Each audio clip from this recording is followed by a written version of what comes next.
Good morning, Linda. Everything is calm as possible.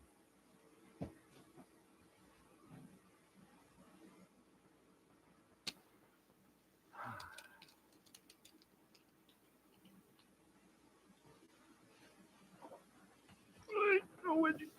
No wedgie. Good morning, weirdos. How are we today? I'm doing pretty good. I'm doing not so bad. We got Old Time Radio Wednesday for you today. I've got some great stuff picked out. I think, first of all, we should sit here and talk for a few minutes. Let's talk. Let's have some coffee talk, eh? See my toes? Toes.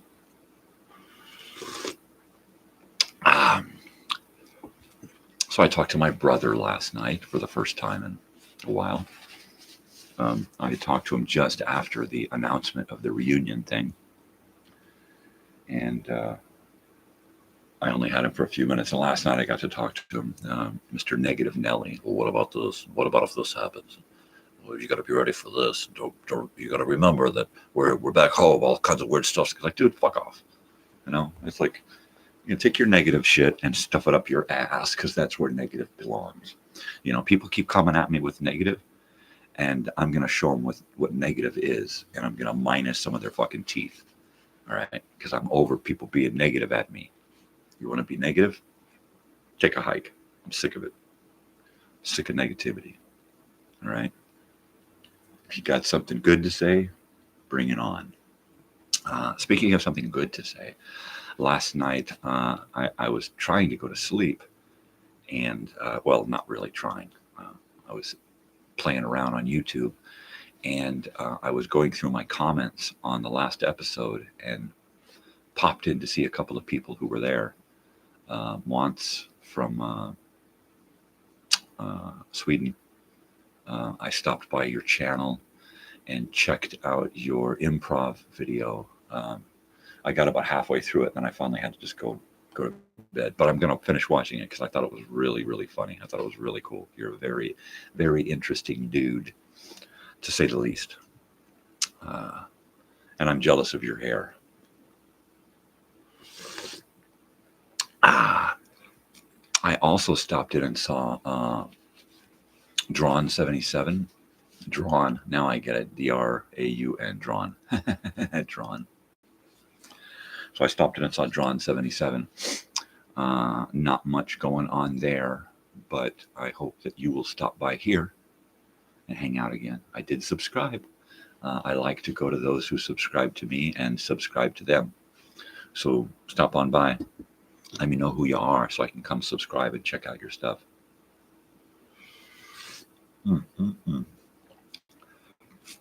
Oh, that's good govy. Oh, that's good govy. Forget about it. Forget about it. I got another. This little thing right here. You could just see the shiny edge of it, right? I got another. You see little feet. You see little feet right there. I got a little monitor from Walmart. They had these great little 24-inch widescreen TVs, little itty bitty dudes. And I took my wife over and said, look, they're only like $70, $80, right? They're like, this one's $79.99.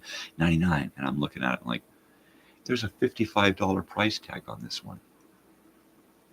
I stuck it in the cart. Oh yeah. So now I have a new monitor for my new mixer, my new audio video mixer, right? My computer should be here tomorrow tracking says that it should be here tomorrow. My wife said that my HD cable's shipped, so I should be able to hook my cameras up when they get here. So fingers crossed, people, that I'll have my multi-camera stuff going on here really soon. And if not, it ain't in the cards, right? So I ain't gonna force it. Organic, man. Just let it happen. Just let it happen, man. So yeah, with that, I am going to probably frighten off people who would like to stop by and view Mind Stimulating Body Relaxed. That's what this stuff is. So I'm going to stimulate my mind and relax my body a little bit here. But mainly, I'm going to get rid of this pain that I woke up with. I get this neck and back pain that is unrelenting. I have had it since the end of 2010, right? November of 2010, I got my neck injury, and I've been in pain ever since. Chronic, miserable, friggin' pain on a scale of 1 to 10, anywhere from 8 to 12, right? Usually doesn't go below 5. I have not been without pain since 2010. So it's 14, we're going on 14 years now. It drives most people crazy. It's driven me nuts, but I was already there, so it was a short drive. Yeah, well, anyway. My shirt, my daughter got the other night when she went to open house at the university. And she knows how I love shirts, so she got me a shirt. I have to take her to school today and drop her off. Hi, 3 people watching. How are we? I got to drop her off at school today.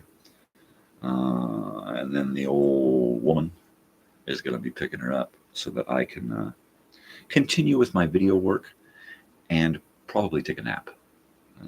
I didn't get much sleep last night. My plan was to get into bed by 8:30, be floundering by 9, and be out completely by 10. What happened? I didn't even get to bed till almost 11. Oi. It's just crazy. All right, so there's 3 people watching. If my sister is there, say hello. So we can talk about old time radio. I picked out some great episodes today. I know, I'm pretty sure if I remember correctly, you like Gildersleeve, right? Good old Throckmorton P. Gildersleeve, played by Harold Perry. He was the first incarnation of Throckmorton P. Gildersleeve to come about. Now, Throckmorton P. Gildersleeve, that character, actually came about as a regular character on the Fibber McGee and Molly show. At first, he was a doctor. They had him billed as a doctor for the first few episodes, but that interfered with having an actual doctor on the show. So they got rid of the doctor in the Throckmorton P. Gildersleeve. And as it turns out, his business is in girdles. Throckmorton P. Gildersleeve is a girdle manufacturer, right? Pretty crazy stuff. All right, people. We've had people come and go, and that'll probably happen a lot. I want to do this here bong hit while I get things ready to go for my show here this morning. Good morning.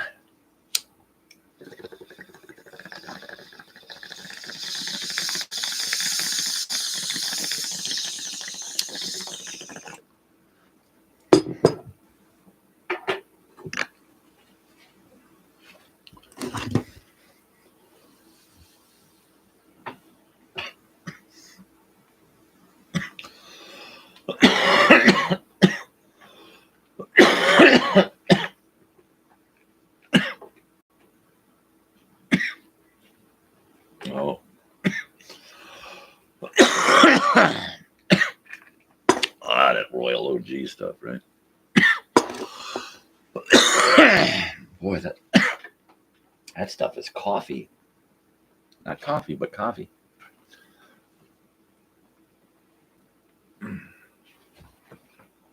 Wow.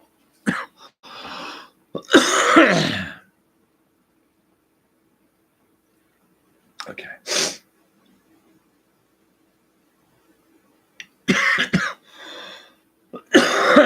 Display. Advanced.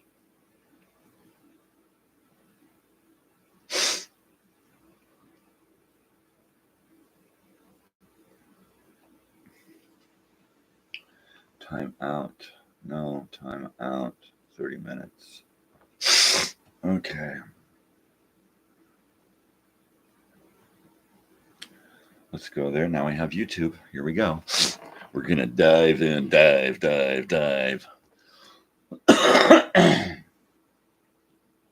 Okay, let me get the old stereophonic system there hooked up.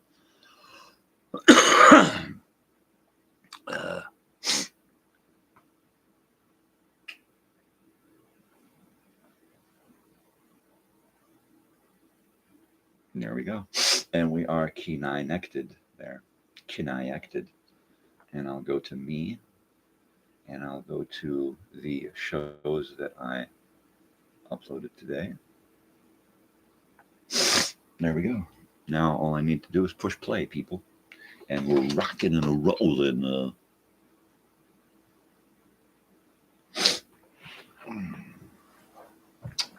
I need some tissue.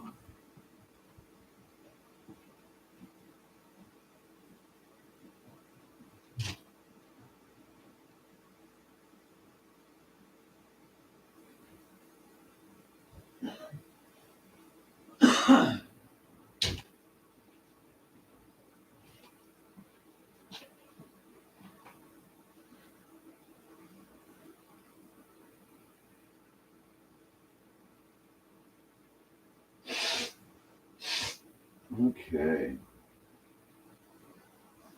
Well, good morning, folks. Folix. So, like, you know, I was just thinking, that's usually what I think. So I was talking to my brother last night, and he had his granddaughter on, my little niece. And she brought out, and you can see it from my forehead here. She brought out some little dog and held it up to the camera on my phone. So I grabbed my little dogs and rabbit and a little dolphin and started playing in front of the camera. And I got little army men too, so that was fun. That was cool. I'll have to come up with some more on-screen fun stuff for me to do with the niece. I hear a dog.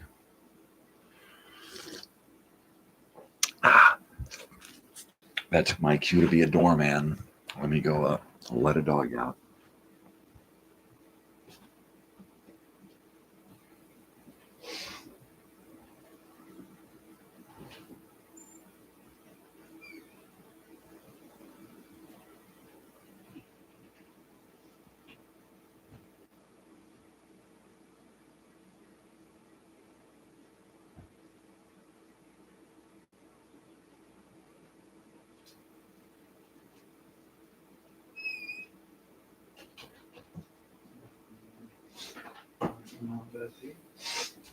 All right. Special guest this morning. Bessie has decided to come out and grace me with her present. The seat fixed in case she decides to hang out. Sometimes she goes that way. Sometimes she comes this way. Oh, runny nose. Okay, so let's start off this morning with the Great Gildersleeve. This is one of those great great show. Some of these shows we will... Bessie, come on over here. Come here. Sometimes we'll just bounce around through the series because there's so many episodes. We're never going to get through it. There's just too much great radio to listen to try to get through every single series and every single episode of every single series. So sometimes I will bring you the pilot, and sometimes I will jump into like episode 51. Okay. And we have an episode 51 today.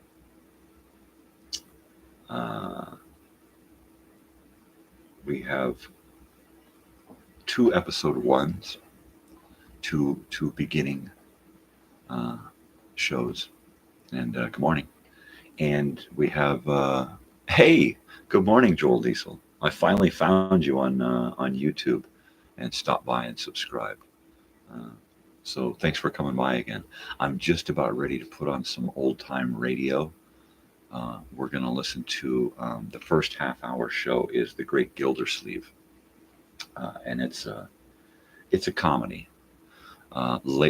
Most of the shows I listen to are drama or action or science fiction. I really love science fiction radio. But today, first, we're going to listen to some comedy.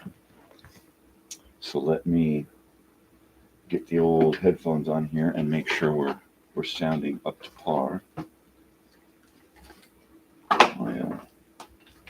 My mess here. Let's see. Push play. The Johnson Wax Program with Throckmorton P. Gildersleeve. Awesome. I'll turn me down.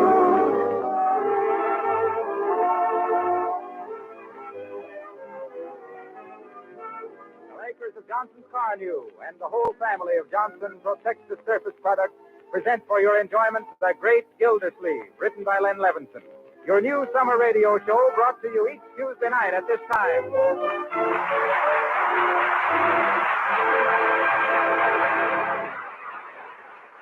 We'll hear all about The Great Gildersleeve in just a moment. Right now, here's a question for you quiz lovers. What is it that does 2 things at the same time? You're right, it's Johnson's Carnew, that both cleans and wax polishes your car at one and the same time in one easy operation. Now, if you drive a dull and dirty car around town, it's just because you haven't heard about Carnew. You don't know how easy it is to give your car that showroom shine your family will admire so much. My suggestion to you for today is just this.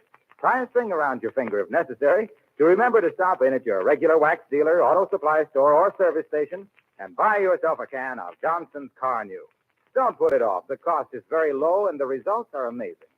You'll agree with thousands of other enthusiastic car owners that your car looks like new when you use Carnew.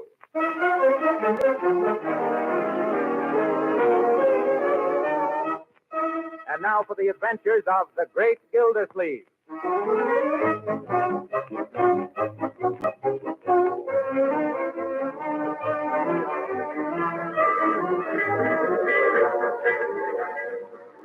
Wistful Vista, coming into Wistful Vista. Oh, conductor, excuse me for interrupting, but what town is this? Wistful Vista, lady. Oh. Now, you won't let me ride past Summerfield, will you? Lady, we don't reach Summerfield till tomorrow, and we can't go past it because it's the end of the line. Yes, you told me all that before. You say this is Wistful... Oh, Wistful Vista, where Fibber McGee and Molly live? Yeah. Oh, my. Do you think I'll be able to see them from the train window? No, lady, the McGees are on their vacation. Oh. But there's Throckmorton P. Gildersleeve, their next-door neighbor out there. Where? Where? That portly gent with the mustache on the platform, the one making a speech to his employees. How do you know they're his employees? Because every time he takes a trip, he gives the help at the factory an hour off to come down to the station and wave goodbye. Well, so that's Miss Gildersleeve. Well, I never thought... I can't tell you how touched I am to see all the employees of the Gildersleeve Girdle Works down here at the station to bid me goodbye. It's very... by the way, is there anyone left at the plant? Well, no, TP. Well, what if some orders come in? Who's taking the phone call? Mert. Oh, Mert, eh? Well, as I was saying, while I'm away, I expect every one of you to uphold Gildersleeve girdles to the best of your ability. And don't forget our motto.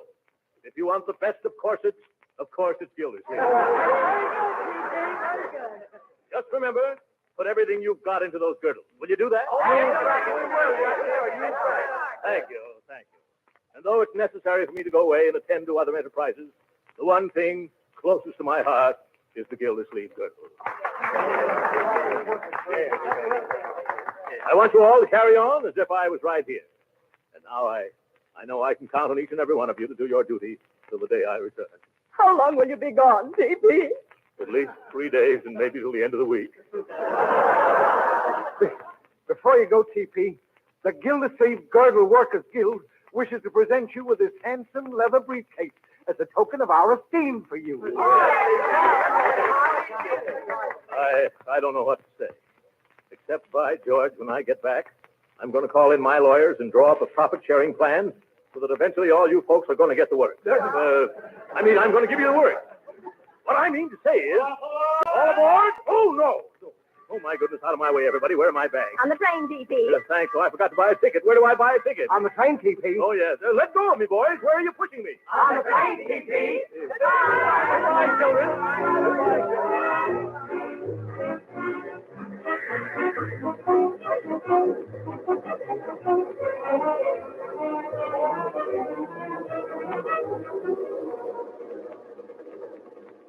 Here's your ticket, Mr. Gildersleeve. Sorry I haven't any berths left. Couldn't you squeeze me in somewhere? I'll try. It'll probably be a tight squeeze.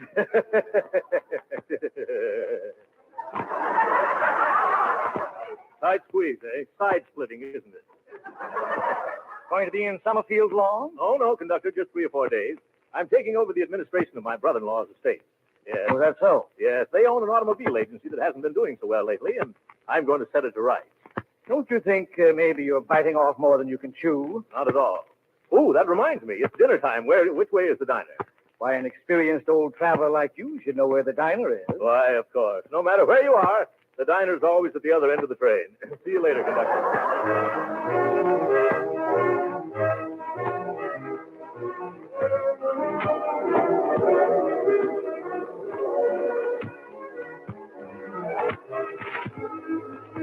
Pretty crowded in here.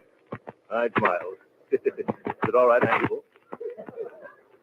I said if this gentleman doesn't mind reading his paper on his own side of the table. Excuse me, sir. Do you mind? Yes, I do. I'm particular whom I eat with. You are, eh? Well, I'm not. I'm hungry.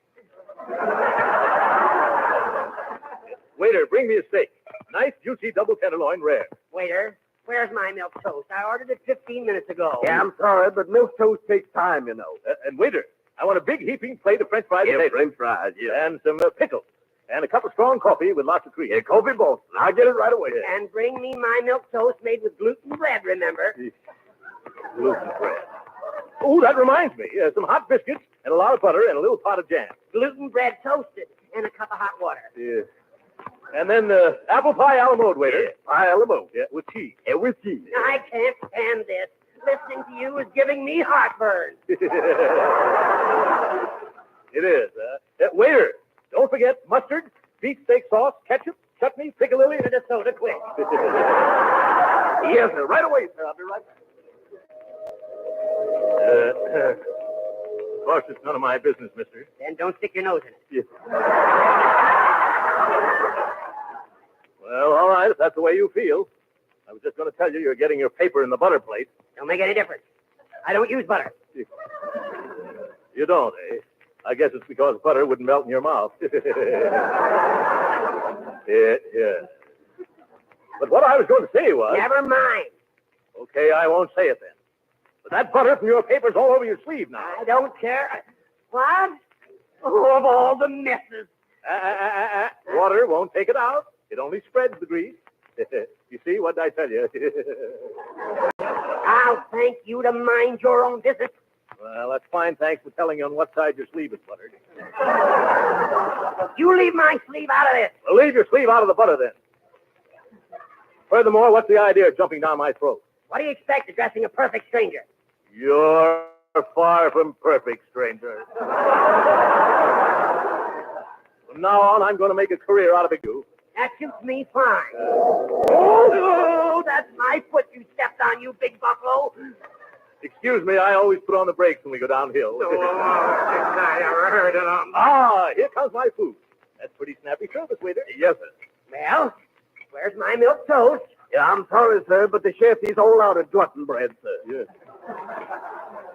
He wants to know would pumpernickel do just as well. No, pumpernickel wouldn't do just as well. What's the idea of keeping me waiting all this time while you serve this lump of lard the minute he sits down? Oh, no, look here, mister. I don't want to look here. I'm sick of the sight of you. The idea. An overstuffed ox like you. Guttling and gobbling and gorging yourself like an ostrich. I got a bad case of indigestion already just from looking at you. Why, you dyspeptic little dodo. Just because you're mean to your stomach and your stomach talks back to you, your belly aches. Excuse the expression. You can't stand the sight of a healthy man sitting down to a hearty meal. You're not suffering from indigestion. You're just green with Epicurean envy. I won't sit here. mister. What? You bicarbonated soda. Oh, take it away. Take it away. I need something stronger than that now. I got the pills right here in my briefcase. Just a second there. What are you doing with my briefcase? Your briefcase? This is mine. It is not. My employees gave it to me just this afternoon.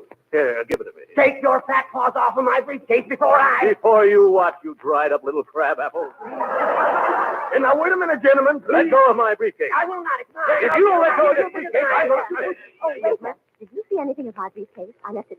Oh, there it is. Thank you so much, Jen.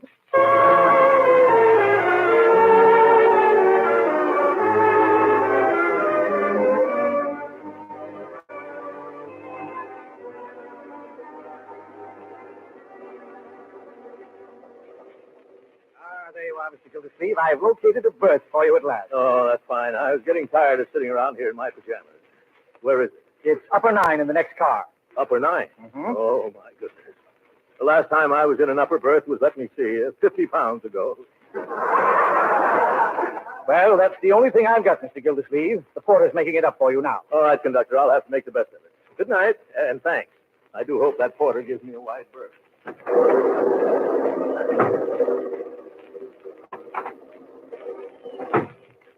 Oop. It's dark in here. Porter! Porter! What? Oh, excuse me. Oh, Porter, Yes, sir. have you got upper 9 ready? Yes, sir. But I didn't anticipate no gentleman to such ample proportions.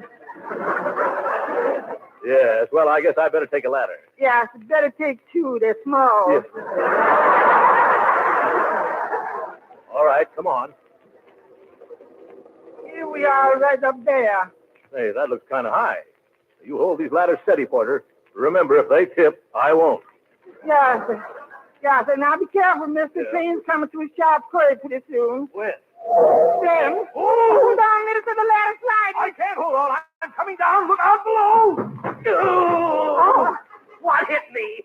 Oh, my back. Here, mister, let me help you up. I don't want to get up. I want to sleep. Not you, mister. The man in the upper. He's out in the lower. I'm all right. I think I can make it now. Get off of my poor stomach. What? Who is it? Oh, it's you. What are you doing sneaking into my berth? I'm not sneaking in.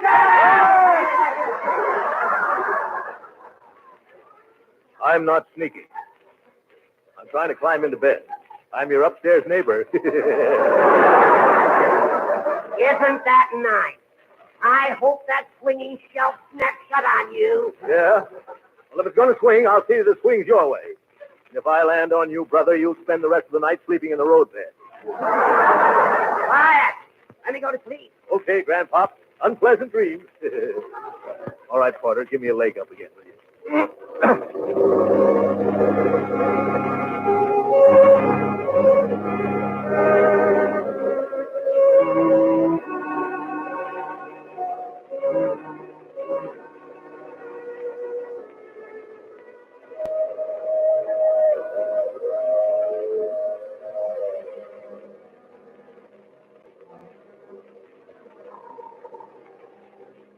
32,473. 32,474. 32,475.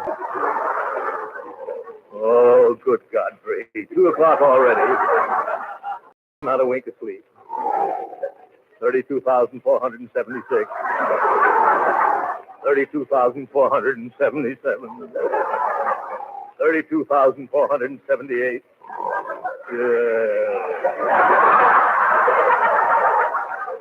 What's the use? There was only some way of stopping that buzzsaw down there. I can't stand it any longer. Where's that porter? I've been ringing for a half an hour. Did you call me, sir? Yes.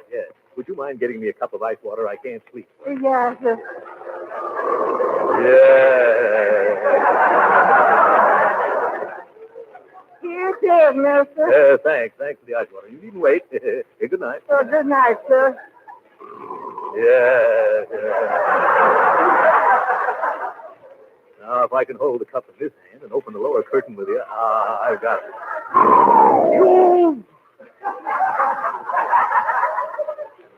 Steady now, Gildersleeve. Ready. Aim. Oh, what was that? Porter! Yeah, what is it, sir? Shut this window. It's raining right in on my face. Quiet! Can a man get any rest around here?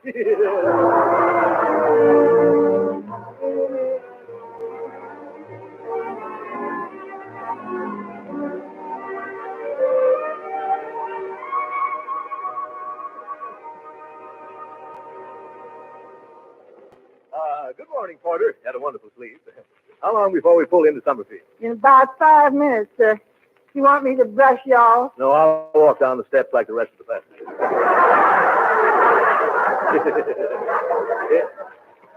By the way, Porter, you've given me such good service. Here's an order for a Gildersleeve girdle for your wife. Oh, thank you, sir. I happen to be a spinster at the moment. Yes. But if it's all right with you, I'll put it in my hope chair. Yeah, that's perfectly all right. Well, hello there, Gildersleeve. Why, Harlow Wilcox. What are you doing on this train? Oh, starting on my vacation. You are, huh? Aren't you working this summer? No, I'm off till the fall. Well, The Johnson Wax people said car news sales are going so well, there's no reason for me to hang around. what do you mean? Well, for the past 39 weeks, I've told everybody all about Johnson's Car News. I've described how easy it is to use and how effective it is in giving your buggy that new car finish. And as a result, folks don't need to be reminded all the time. They don't, huh? No, they'll remember to go to their dealers the minute they run out of Car New, because they know that it not only cleans the finish of your car, but also protects it and makes it look like new. Isn't that so? Well, who am I to say no? So you see, I don't have a thing to worry about this summer. I'm just going to take it easy. Just as easy as it is to apply Car New. By the way, where are you going, Throckmorton? Well, I'm going to visit my niece and nephew in Summerfield, Harlow. I haven't seen them for 4 or 5 years. They've been away at school. Well, they must be pretty big now. Oh, yes. Evelyn's about 19 or 20, and Leroy is 12, I think. I ought to have a lot of fun with those kids. Yes, and vice versa, Throckmorton. Yes.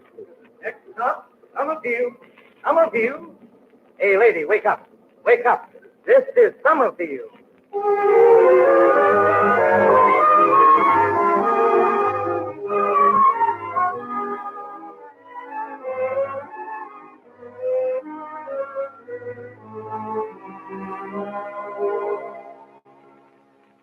Why can't I, Ev? Why can't I call him TP like they do down at the foundry? It isn't a foundry, Leroy. It's a...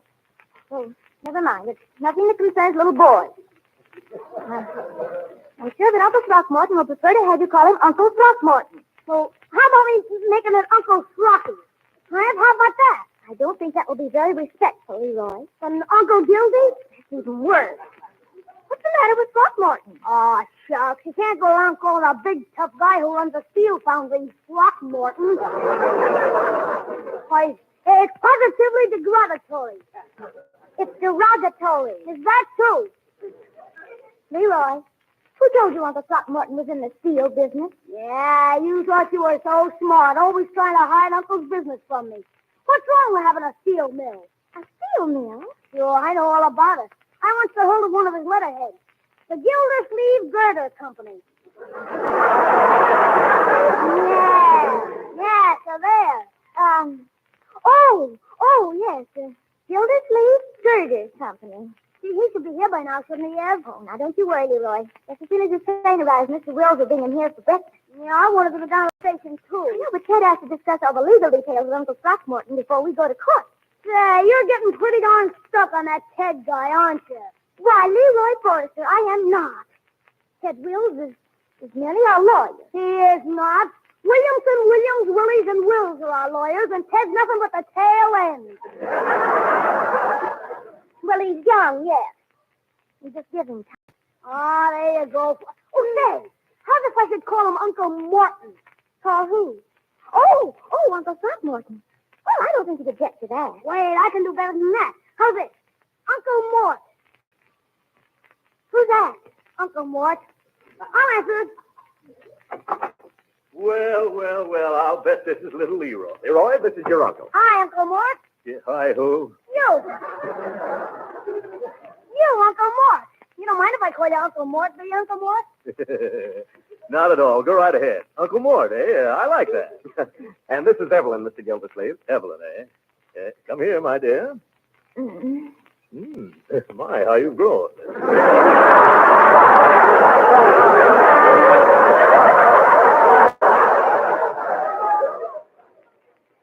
Hello, Uncle Throckmorton. Yeah. Here, let me take your hat and coat. Will you have some breakfast? No, thanks. I've already had mine on the... Well, I'll have a cup of coffee. Sit right here, Uncle. Ted, you sit over there. Oh, thanks. My, this looks good. Well, did you make this coffee yourself, Evelyn? Yes, I did. Hey, Uncle, will you take me back to Wistful Vista with you and let me work in your factory? What?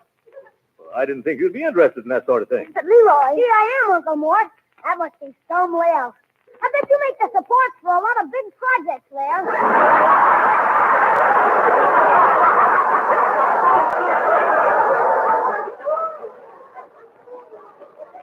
Well, we don't turn out anything much in the way of supporters. We sort of confine ourselves to foundations. Yeah, I'd like to go along sometime when you install some of those foundations. I don't handle it. What do you think I am? Please excuse Leroy, Uncle Mort. See, he's been like that ever since he found out you owned the Gildersleeve Girder Company. What? The Gildersleeve? Oh, yeah. Yes, I see it all. It's a bright boy. Yeah. Gee, Uncle, you don't know how swell it is for me to meet a real He-Man in a real He-Man business. Yes, it is? Sure. All I hear around this house is dresses and hats and hairdos and women's stuff. Oh. But it's going to be different with you around. Is it? Well, isn't it? Oh, yes, of course. Say, do you ever have to slug it out with any of them tough steel workers of yours? No, I never do. You don't, huh? Oh, well, of course. There have been times when I've had to put more snap into their work. Yeah, and once I was so angry, Leroy, that I picked up a badly made foundation and bounced it right off the foreman's head. You did? Yeah. Oh, boy, wait till I tell the kids at school about that. Now, Leroy, you let your uncle eat his breakfast. Have some toast, Uncle Mort? No, thanks. Speaking of toast reminds me of gluten toast. Yeah. And boy, does that remind me. That reminds me of an amusing incident on the train last night. You'll enjoy this, Leroy. When I went into the diner, the only unoccupied chair was at a table with a sour little crab who had his newspaper set up. That little rat yelled when the ice water hit him in the face. Well, if you've finished now, Mr. Gildersleeve, it's time to leave for court. Yes, I'm through, Ted. It was a fine breakfast, Evelyn. You're going to make some lucky man a wonderful cook. Hey, Ted. Oh, Uncle Mort. Hey, come on, kids. Let's trot over to the courthouse. This won't take long. Once the judge sees who he's dealing with, I'll be appointed administrator faster than you can say habeas corpus.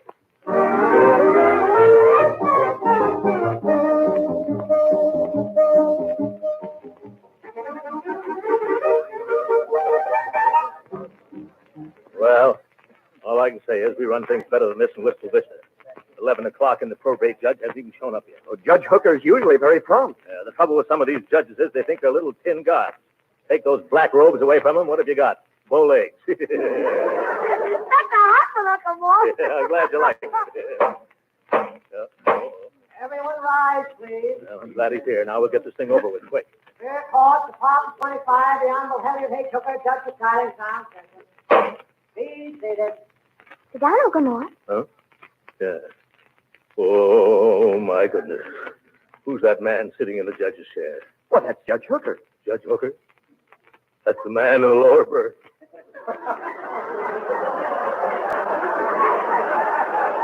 Alias? That's him, all right. Take the Throckmorton T. Gildersleeve for appointment as Administrator of the State of A. Forester. Well, that's us. Come on, Mr. Gildersleeve. I'm not feeling very well, Ted.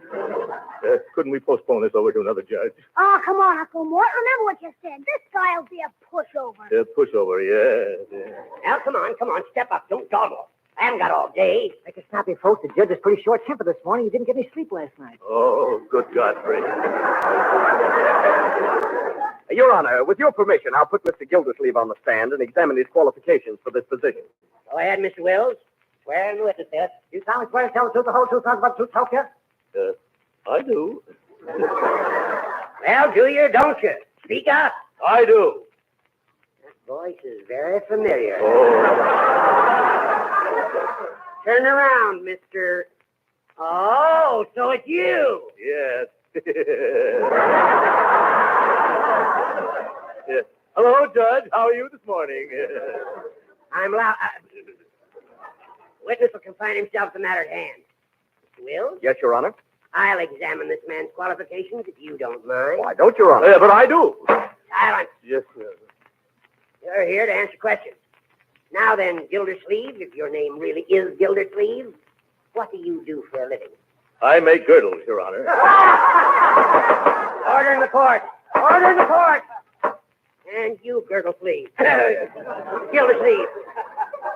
One more attempt at cheap humor, and I'll judge you in contempt. But it's true, Your Honor. I'm president of the Gildersleeve Girdle Company. Oh, Uncle Mort, tell him the truth. Yep. He doesn't make girdles, Judge.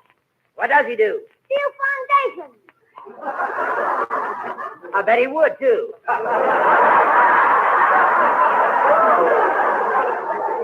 Now, no more interruptions, my boy. Remember, this is courtroom. You realize who I am, of course. Sure, you're a bow-legged little thin guy. What? Now, Leroy. But you just said so yourself, Uncle Mort. Oh, you did. Yeah, just a little joke, Your Honor. You know how I kid. No offense, I hope. It is an offense. Contempt of court. Just one more disrespectful remark, Mr. Gilder, whatever your name is, and I'll... Oh, don't do that, Judge. Uncle Mort will keep his opinions about you to himself. Won't you, Uncle Mort? Yes, I know better now. I'll be careful, Your Honor. See as you do. I hope that by now you realize the gravity of the situation, Mr. Gildersleeve, I certainly do, Your Honor. I'm going to ask you a simple, straightforward question. I want a simple, straightforward answer. Go right ahead, Judge. All right, Mr. Gildersleeve. What business are you in? Well, do I have to answer that? You do, and remember, you're under oath. Well, that is, Leroy, would you mind going out in the hall and get me some ice water? 1 minute. Who's running this court, you or I? You better not get Uncle Mort mad, Judge. Last night he threw a whole bucket of water on a guy out of a berth under him. And just because this guy was snoring. Oh, my God, here we go again. He did he? Yeah, and this boy Sap woke up and thought it was raining. Quiet. You ought to hear Uncle Mort yelling. Quiet. Thanks, I will. Let's hear all about it, Uncle Mort.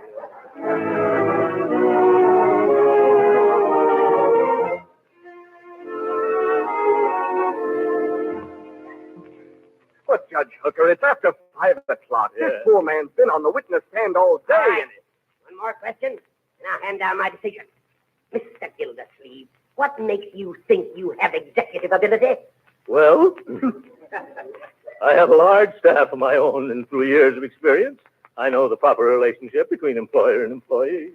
You bet, Your Honor. And if they don't do what Uncle Mort says, he just bucks them over the stove with a steel girder. Now, wait a minute, Leroy. But Uncle Mort, I'm just repeating everything you said. Yes, and everything I've said is being used against me.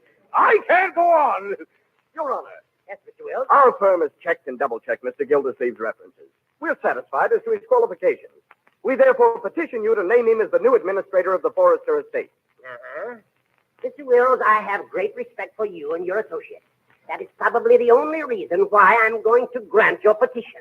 However, in order to protect these children from their own misguided enthusiasm, I am going to require this Gildersleeve to report to me every single week. But, Your Honor... He must get an okay for every cent he spends. But, Judge... And I will require him to post a bond of $50,000 in cash. Now, see here, Hooker. I won't stand for this. I'll resign. Quiet. Gildersleeve, I never sent for you. You came here begging for this job. Now, just because I insist on it being administered with scrupulous honesty, you tried to back out of it. But it won't work. To quote from Brawby versus Union Buggy Corporation, Civil Code of Nebraska, you've made your bed and you can't lie out of it. But my business in Wistful Vista demands... You mean your girdle business? Huh. You will remain here and make this estate pay or go to jail for contempt. But I... Court's adjourned. I'll kill that old goat. Ted, we've got to do something about this. Do you realize that a $50,000 bond would not only take every cent of my ready cash, but also means a mortgage over work? Gee, I'm sorry about how the whole... I'm sorry about how the whole thing went, Mr. Gildersleeve. He's got me awfully nervous. Maybe if we went into the judge's chambers, we could persuade him to lower the bond, Uncle Morris. Come on, just let me talk to him. Young man, you've talked enough for one day.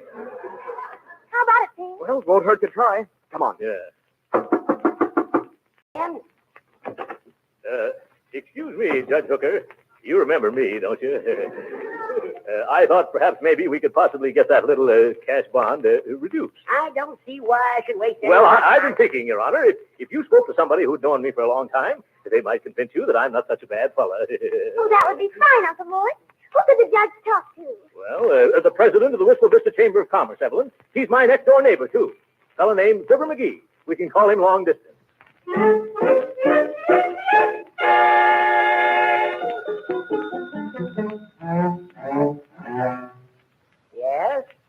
Yes, I see, Mr. McGee.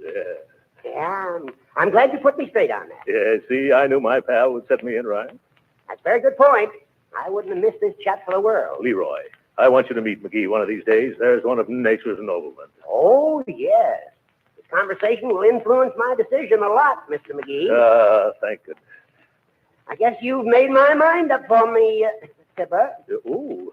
Hold the phone a second. I'll tell him. Gildersleeve. Yes, Judge? Gildersleeve, I've decided to rescind that $50,000 bond. I knew that would happen if you spoke to my little chum. Yes. After talking to McGee, I'm going to make that bond $100,000. What? Give me that telephone. Hello? Hello? You're a hard man, McGee.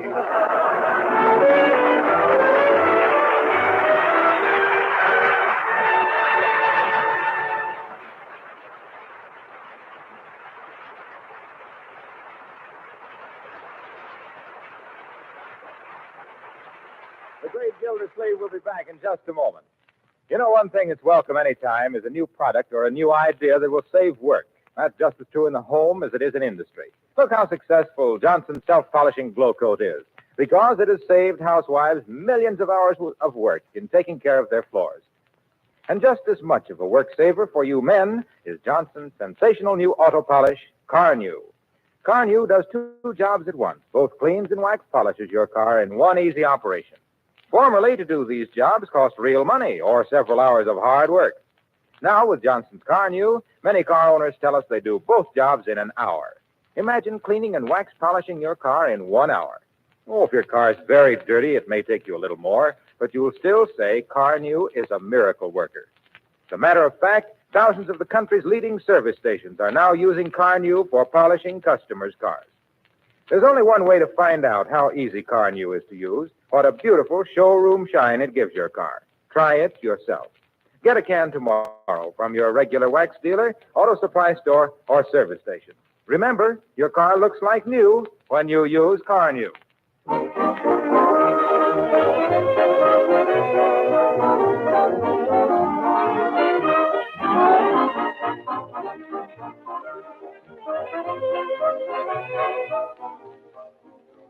Gee, Uncle Mort, what are you going to do now? By George, I'm going to show that judge I can run that estate, or my name won't be Throckmorton P. Gildersleeve. You bet it won't, Uncle Mort. You won't even have a name. Yeah, I'll just have a number. Good night. This is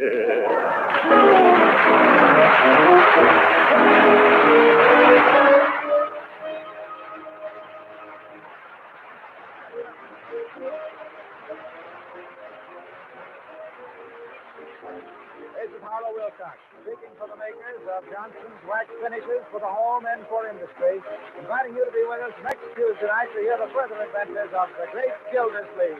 Good night. This is the National Broadcasting Company.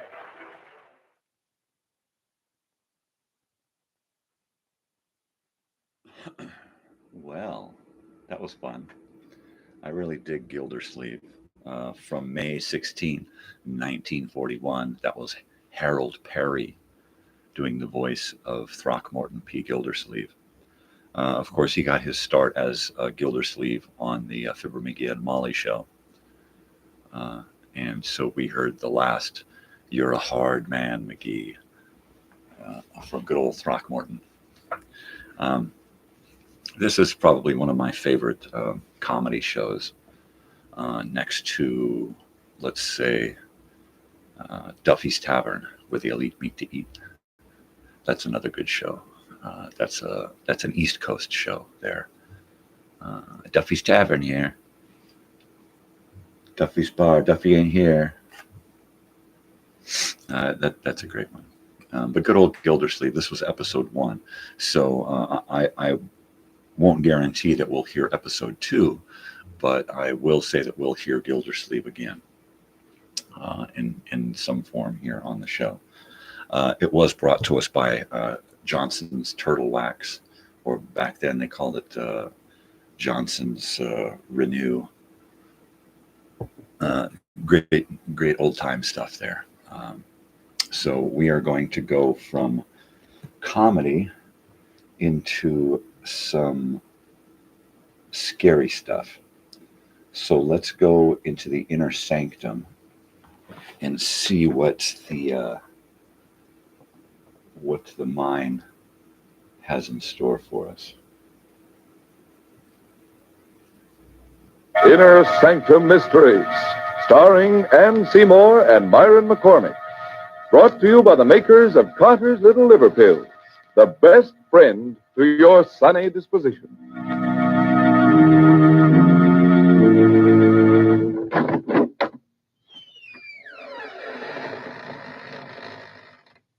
Good evening, friends. Welcome. Welcome to the Inner Sanctum. This is Raymond, your host, teller of strange tales. Come in, if you dare. Now, before we begin, a word to those of you who don't frighten easily. It'll be no disgrace if before we're finished you find yourself trembling against your will. Inner Sanctum Mysteries takes great pleasure in presenting two of America's best-known and best-loved radio artists, Miss Ann Seymour and Mr. Myron McCormick. Tonight, these two favorites of the air lanes co-star in The Man from Yesterday, an original radio mystery drama by Milton Geiger, brought to you by the makers of Carter's Little Liver Pills, the laxative with the two-way action. For over 60 years, everybody has known that the name Carter's Little Liver Pills means gentle and efficient help whenever a laxative is needed. Yes, and they know, too, that Carter's Little Liver Pills bring added relief by waking up the flow of a very important digestive juice. So take advantage of this two-way action and ask for Carter's Little Liver Pills.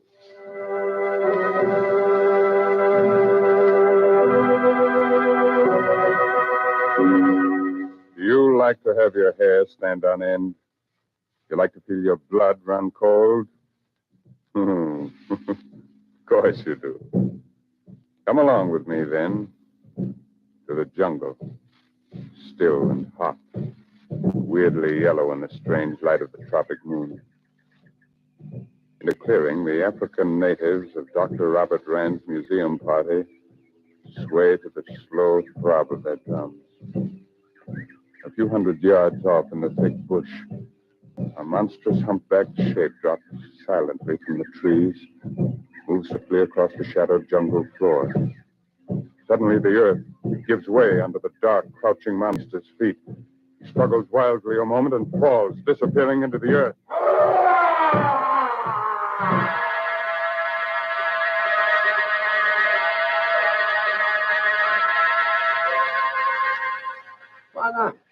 Wanna run. Quick, come quick. Ingagi, come quick. Eh? What's up, Tangala? Is something wrong, Tangala? Wanna, you come fast. Bring big gun. Oh, what is it? Ingagi. Gorilla? Where? Old man gorilla. He fall in trap. Oh, you shouldn't go, Bob. Your fever. Where is he? Where is the gorilla? Sangala show you. Bring big gun. You follow me.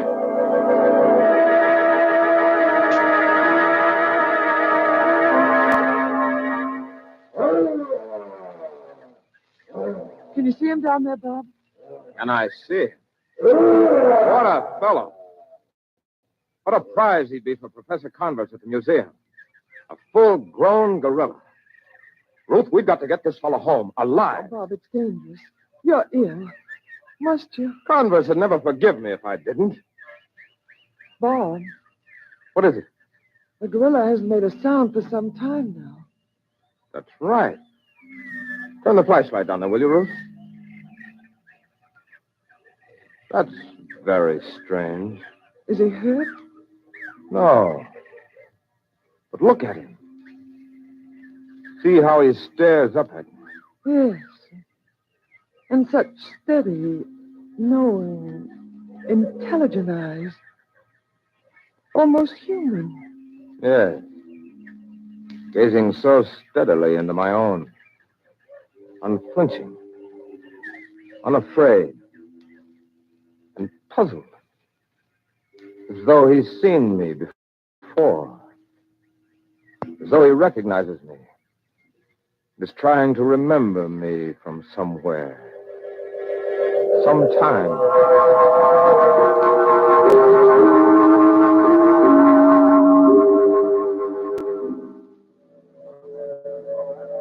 All right. Easy, man. All away. Ah, it's exciting, isn't it? Nerve-wracking, moving a great ape from where he obviously belongs to where he obviously doesn't. All right, hold it, man. Keep the cage from swinging as it comes down to deck level. All right. Lower away. Easy there now. All right. Good. That does it, man. Now cast away the lowering chains and begin closing the hatch. We'll be right up. I'm tired, Bob. A little. But it's a relief to have Ngaji safely stowed away down here. Ngaji. It's a musical name, isn't it? Means gorilla. Well, nothing to do but keep him safe in his cage, keep him from catching cold, and feed him wild carrots and parsley. If it were for anyone but Professor Converse, I'd chuck it all right now. Sorry I started it. I don't like him, Gadji. Oh, he's a gentleman and a scholar. Don't talk playful nonsense about him, Ruth. He's a killer. He is not. I happen to know. What do you mean you happen to know? Have you been around his cage again lately? Well, I've been teaching him a few simple tricks, if that's what you mean. What do you call a simple trick? Well, for example, shaking hands with a lady. Ruth, you haven't. I have, and is my arm torn from its socket? It is not. Ruth, don't you understand? You can't make friends with a gorilla. You can't compromise with the jungle. And Gadji is clever and he's dangerous. He'll watch with those beady little eyes of his. He'll wait with that tricky little brain of his. Until his time comes. Now, don't give him his chance, Ruth. Oh, you're not well, Bob. Until you magnify the dangers and the menace of the jungle and all that bookish stuff. All out of proportion to... Well, what's the matter? Look at him. He's been watching me all the time. See how he stares at me? Never batting an eye. Never moving a hair. Watching me. Matching my gaze, stare for stare. Oh, come out of it, Bob. Been like this from the moment we captured him. Ruth, That abysmal brute knows something. Darling, this stuff this ship's hold is getting you. Let's go and feed some quinine, huh? Very well. What'll I do with Ngaji back home? That's Professor Converse's problem, and he's welcome. Up the ladder with you. Okay. All right, man. Batten it down. Bye-bye, Ngaji. So long, old man. Be good.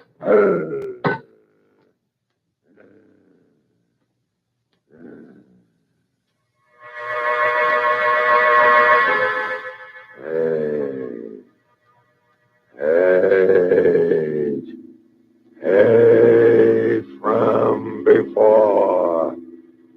When? Where? Hey! I am Ngati, King of the Jungle!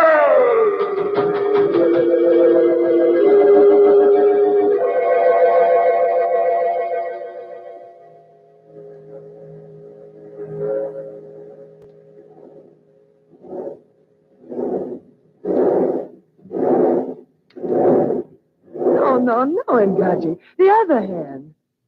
That's it. That's it. Ah, good fellow. Now, the other hand. Take my left hand now.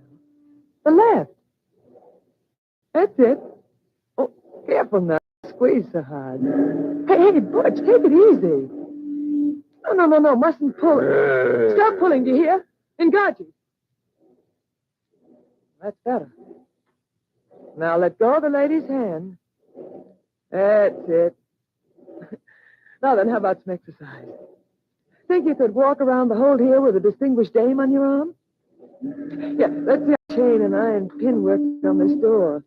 They think you can't be trained, but I know you can. Oh, this is easy. Oh, have this iron pin up in just a minute. Just be patient, old fellow. Oh, here it comes. Oh. Well, better luck next time. You down there, Ruth? Coming, Bob. We're just having a word with Ngaji. Well, hurry. We've got little old New York on our horizon, and I'm quite glad.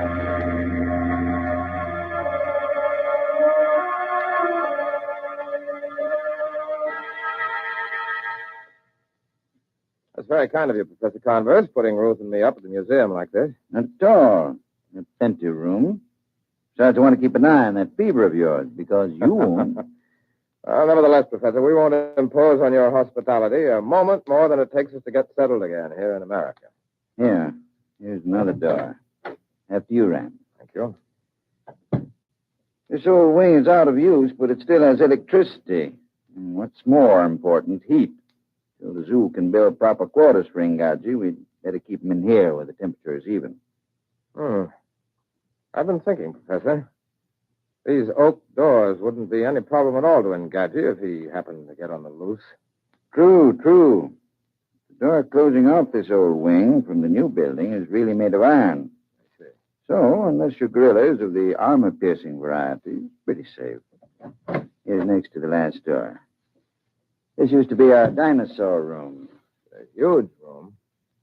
Well, here we are. Royal Suite itself. Ruth, what are you doing in here? I'm talking to Ngaji. Hello, Professor. I shouldn't become too familiar with Ngaji, Mrs. Rand. Oh, he's quite gentle. You know what he does now? He takes the rings off my fingers and then gives them back. Takes the rings off your fingers. Ruth, come on, let's get out of here.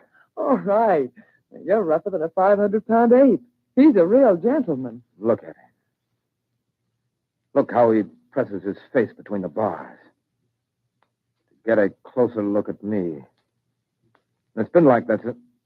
By George, I'll give him a good look at Don't me. get too close, Rand. Now, careful. Oh, he doesn't know you well, Bob. Bob! There, you ugly brute. Take a look. Take a good long look.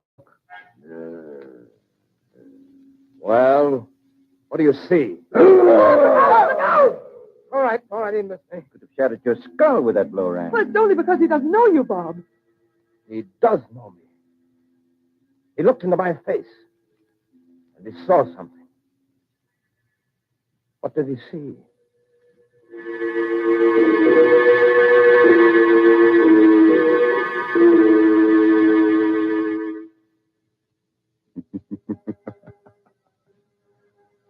think he saw?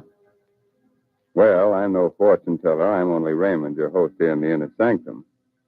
But I can tell you he must have seen something. But what was it? That's the big question. Yes, and when that logy, dull, sluggish feeling tells us that a laxative may be needed, the big question is, what laxative will do you the most good? Lots of folks have answered the question successfully by taking Carter's Little Liver Pills. Why? Because Carter's Little Liver Pills offer help in these two effective ways. One, they help relieve irregularity in an efficient, thorough, yet gentle manner. Two, usually within a half hour after taking them, Carter's Little Liver Pills wake up the flow of a very important digestive juice.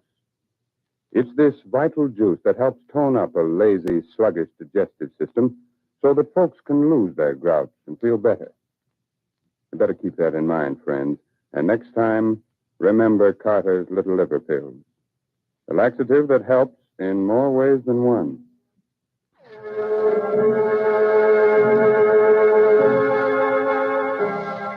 All right.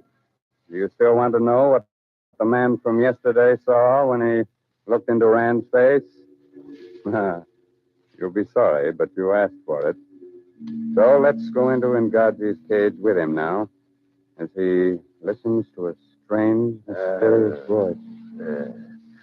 Ngaji, Lord of the Jungle, do you hear me? Do you hear Ngaji? Do you hear the jungle speak? Ngaji, I am Ngaji. I am the jungle. Jungle. You looked into the man-creature's pale eyes. Do you remember now? Do you remember that other Ngaji 1,000 million moons ago, before the pale man-creature walked here? Man. Wait. Do you remember Ngaji? Remember. You fought with him in the jungle, fought for the beautiful she. He conquered. How you hated him. Hey. He was mighty. And he was different from the others. When the others swept through the trees, that other one ran, swift as the wind, on the ground. Remember. Remember. Hey. You fought. And you died. That other one who was different stood triumphant in the clearing, his neck half bitten through, victorious. He who would one day be a man. Man. Your conqueror then. Your captor now. Hate, man. Where is your strength, O Ngaji? That this same other one conquers you again, as he did 1,000 million moons ago. I am strong. I am Ngaji. Yet the weak one wins. Here.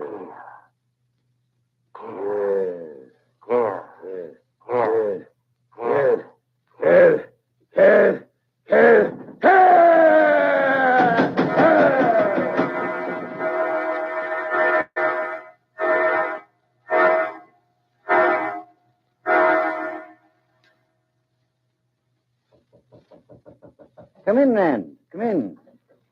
Well, good evening, Professor. So you knew it was me. Of course. Where?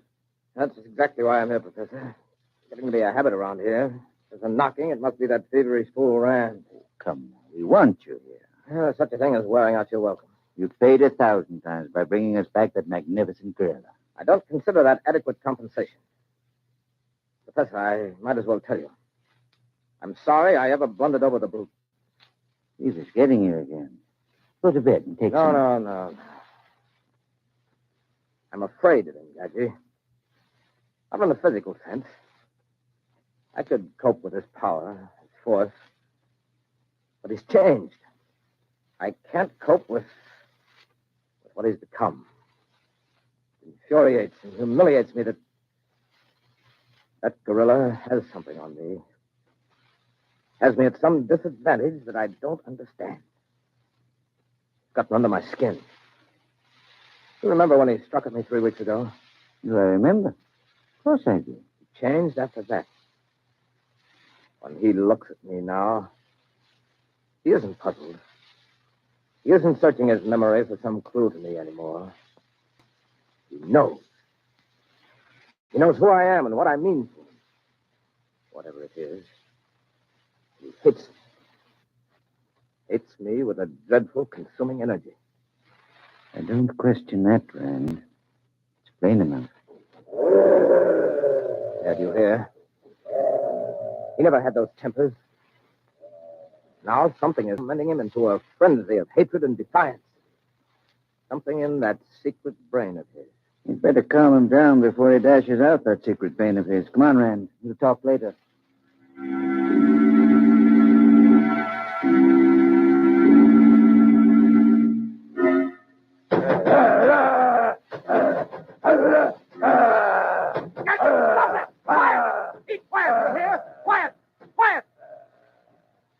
Who did you say was afraid of home?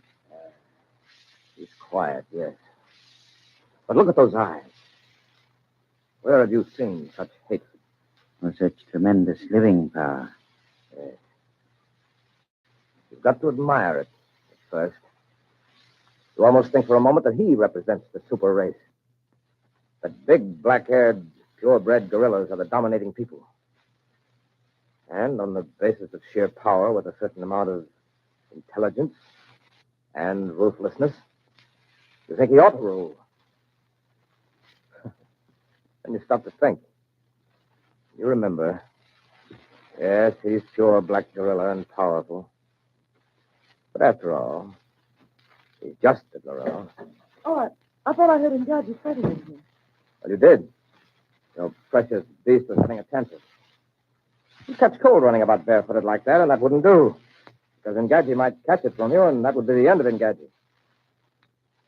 On second thought, perhaps you'd better run around barefooted. But, Bob, he's worth a fortune. Well, so are you. Now run along back to bed. Professor Converse and I have a chess game to play. Hey, Professor?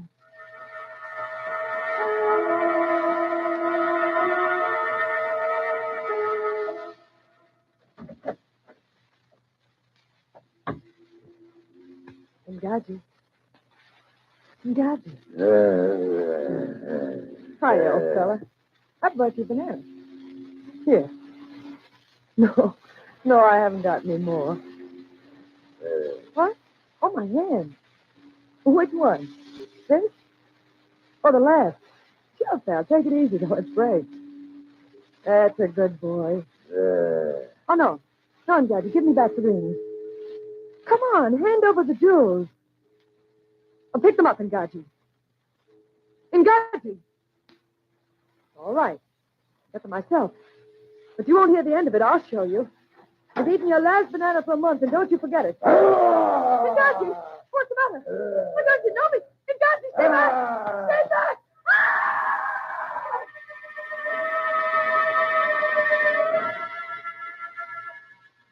Your move, Professor. Hey, Scott, the fruit. There's a light in the wing. Look. He's loose. The fruit's loose. Wait a minute, Rand. Here. Take my revolver. I'll come along. Never mind. Stay here. Call for help. I can't hold him with just a revolver. Hurry!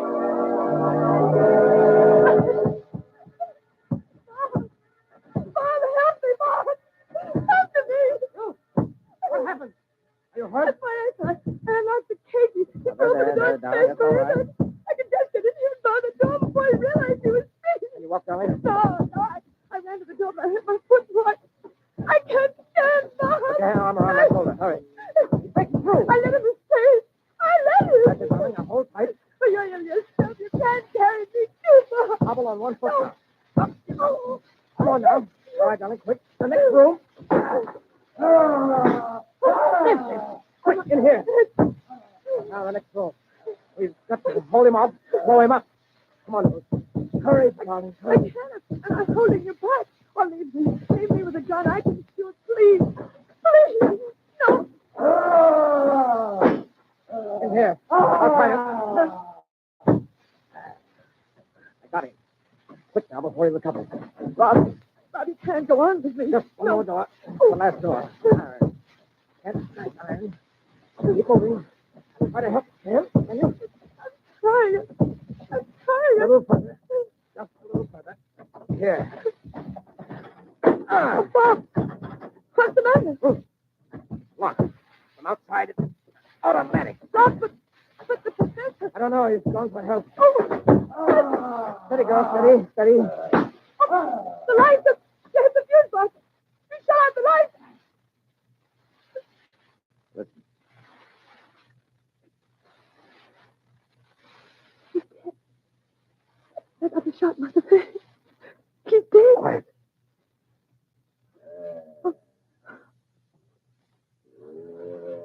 Oh, he's alive. He's stalking us in the dark. How many bullets? 3. Bob, one more thing, Guardian. It don't kill him. Quiet. This way. Keep moving.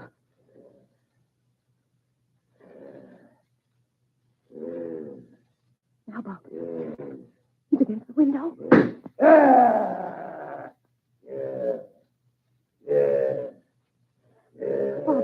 Bob, the moon. The moon's coming out. Find it. We'll see him, too.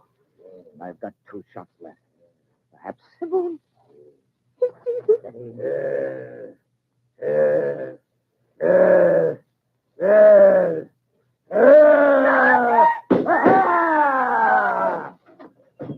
Friend, where are you? Friend! Why'd you right over here, Professor? Friend. Oh, thank heaven. You all right? Did you? Oh, my George. You did. Point blank range. My last 2 shots. Yes. Mm-hmm. She's a broken ankle. She fainted. She'll be all right, though. Oh. Well, Professor. That's the end of what got you, eh? Is it, Professor? You're certainly dead. Again. Again? Have you ever had the feeling that something that has just happened has happened before, somewhere, a long time ago? A very familiar psychological phenomenon. What about it? I feel that all this has happened before. When? And that it will happen again. I only wonder when. And where. And who will be the victor. Then. Yeah, let me look at you. Oh, yes. You're hurt. There are the marks of teeth on your neck. An unusual birthmark. It's occurred in my family for generations. Shows up when we become excited. Is it strange, Professor?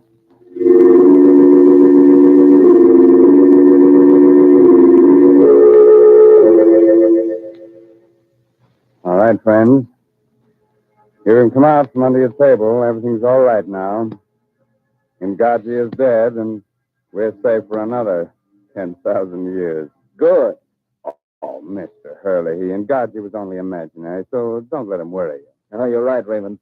Especially when real things can be so much more troublesome. You mean things like an irritable, sour, out-of-sorts feeling that so often warns us a laxative is needed? Yes, and that's why folks have been taking Carter's Little Liver Pills for years. They know the name stands for dependable, gentle relief. Yes, and besides, folks know that usually within a half hour, Carter's Little Liver Pills will wake up the flow of a very essential digestive juice. This juice is all important to normal, proper digestion. So why don't you take advantage of this time-tested two-way action and ask for Carter's Little Liver Pills? Well, friends, it's time to close that squeaking door to the inner sanctum until the same time next week. Invite all your friends to be here with you. It'll give you courage. The safety in numbers. Well, next week, our ghost artist... pardon me, guest artist, comes with the highest credentials. He was on the horror roll at Spirit School. Fine student. And for anyone who'd like a snap course in exciting mystery reading, let me suggest this month's Inner Sanctum novel, The Murder of a Novelist, by Sally Wood. On sale at your favorite bookstore. Now, friends, here's an urgent, serious thought. Remember the Red Cross. It needs your help now more than ever. And also remember you are giving both for Christmas and for America. Your presents are United States defense bonds and stamps. Buy all you can afford today. Well, good night. Pleasant dreams, Attention, armchair detectives. One way to solve a puzzling case is to keep your eyes and ears open. What valuable tip would you get from this conversation? I ought to have been home 2 hours ago. Gotta get this order out, Tom. It's important. But I've stayed 3 nights this week. Well, so's everyone else. Come on, Tom. These days, grousing down. But you fellas don't feel as sunk and low down and out of sorts as I have lately. I can't afford to. There's too much work to be done. So when you get the feeling slowed up and sluggish, why not do something about it? Yeah? What do you suggest? Try Carter's little liver pills. Right. Then when you don't feel good, try Carter's little liver pills. They do the work of calomel, but have no calomel in them. For they are simple pills made of vegetable drugs. They wake up the flow of one of our most vital digestive juices. When this vital juice flows at the rate of about 2 pints a day, it helps to digest our food and bring back the glorious feeling that goes with regularity. Then most folks feel like happy days are here again. But be sure you get the genuine Carter's little liver pills. 25 cents at all drugstores.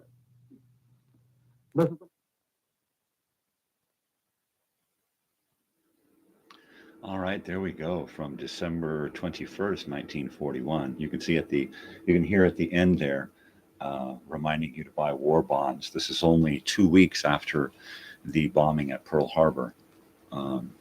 So at this point, it's the country trying to get back to normal, listening to the radio. But as you could hear, there was nothing normal about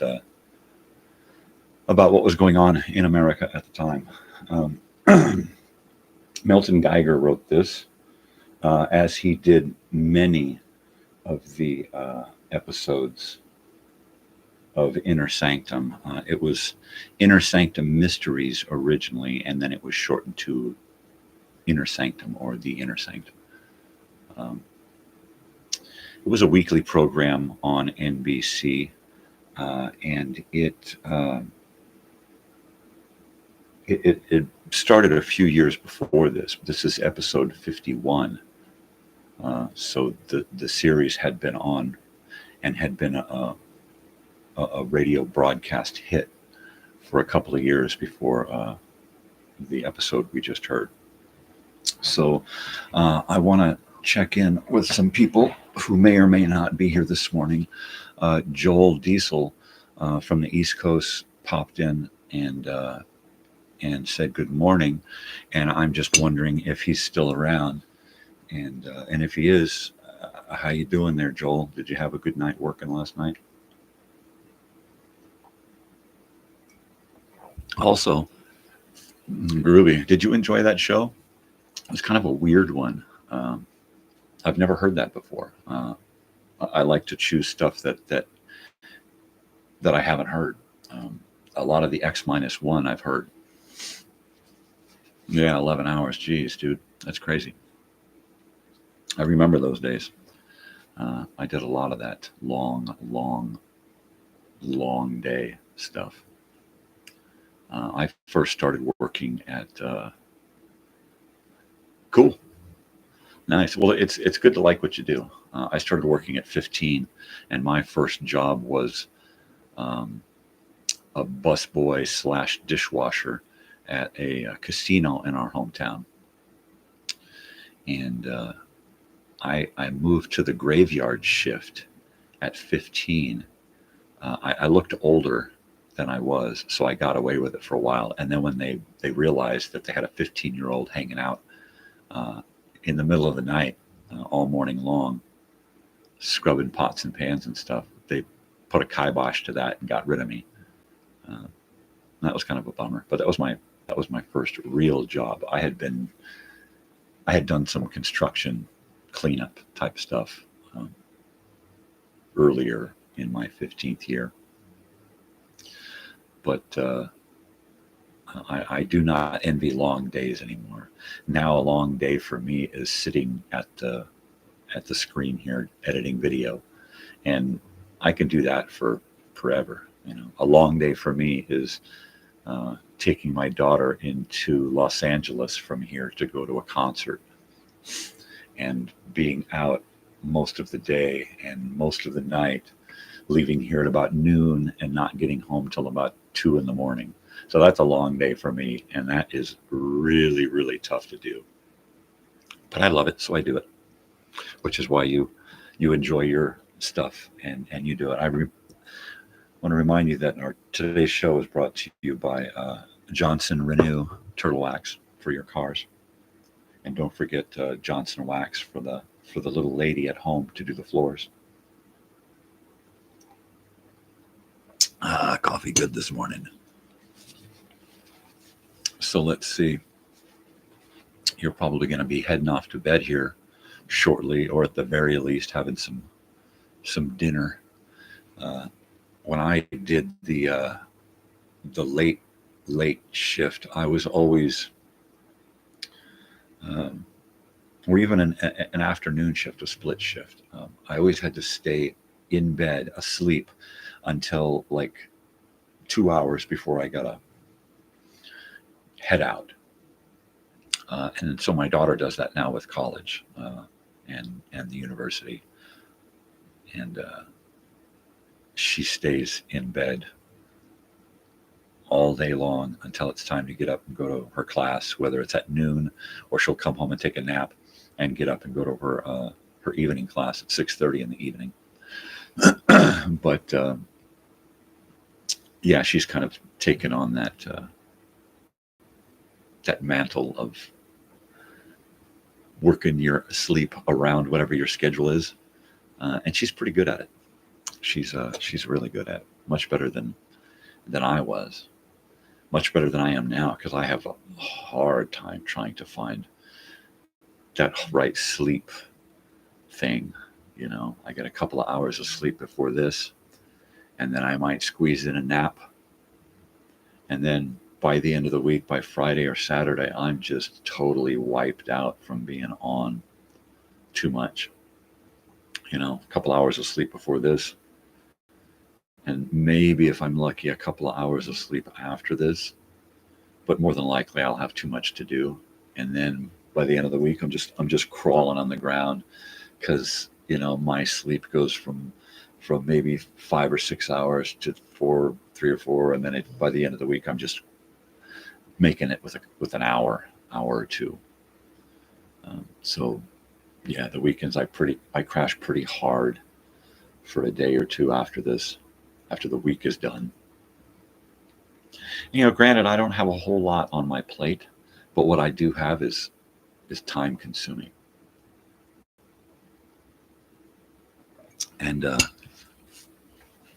And then the actual work that I have to do isn't a whole lot of time.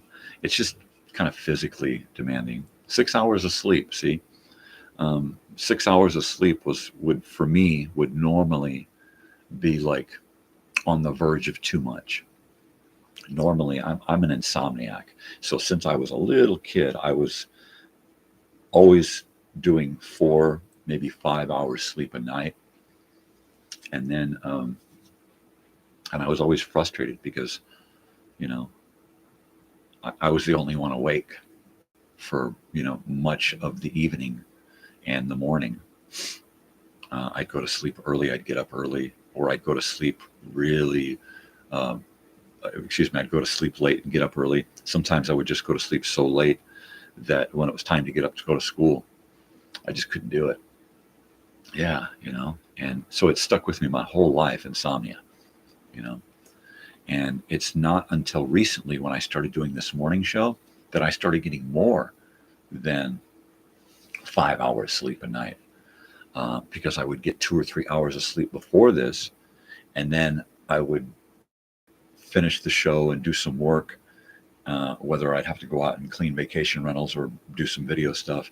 And then I'd be wiped out by like 1 or 2 o'clock in the afternoon. And then I would have to crash. And lately those afternoon naps are like 4 hours, 6 hours sometimes. And I'll go to sleep at 1 and I'll wake up at like 8 in the evening and go, what the hell happened?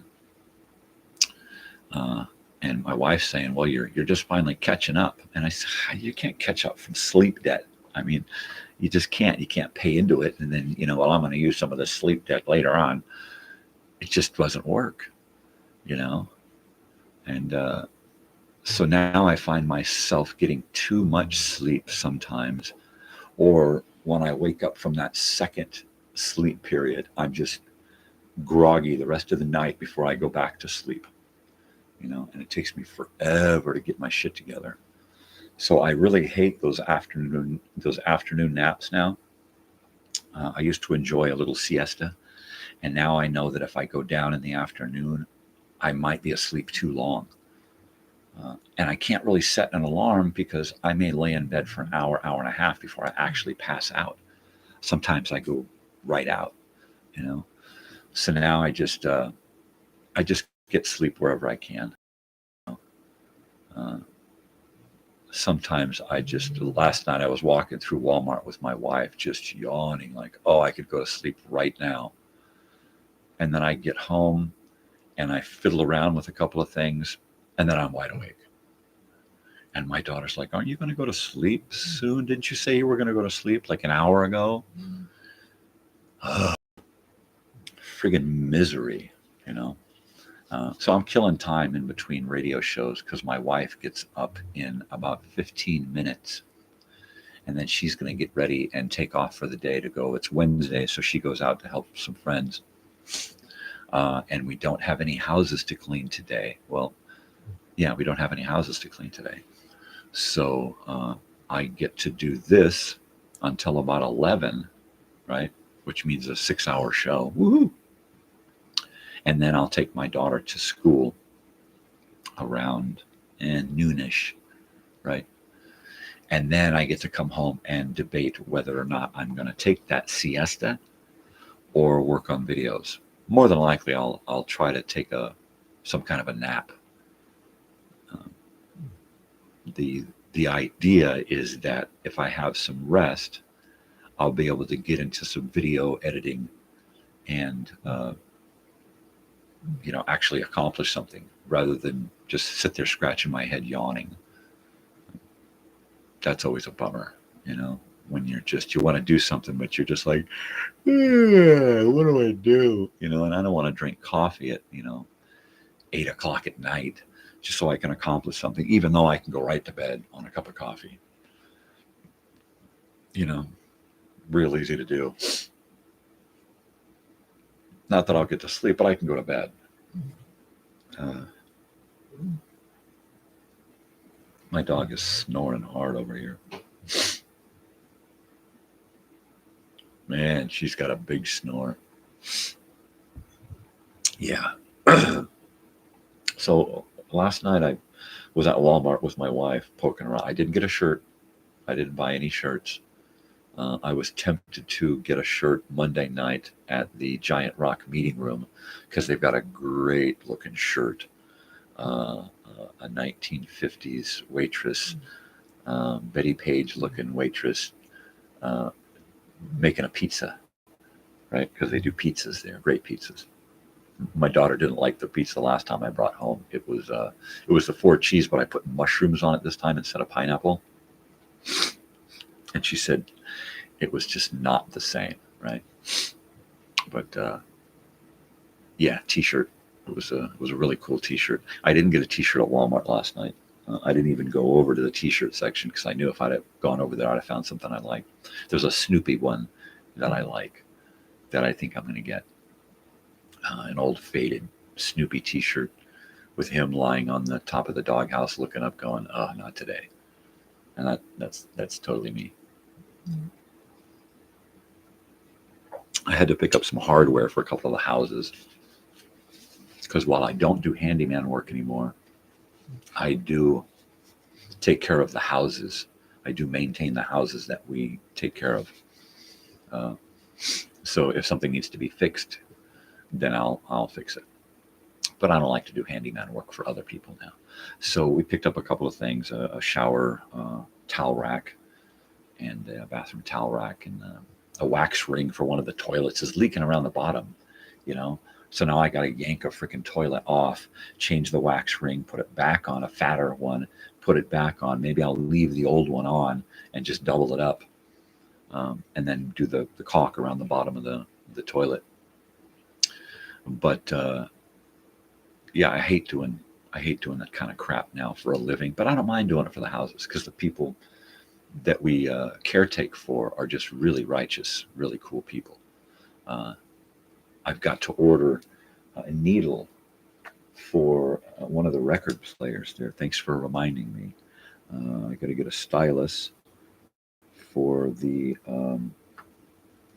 Pioneer stereo that they've got over there. It's one of those big old giant wooden console stereos, but they put a I think it's a Pioneer or a Panasonic turntable in it, an older one from the 80s.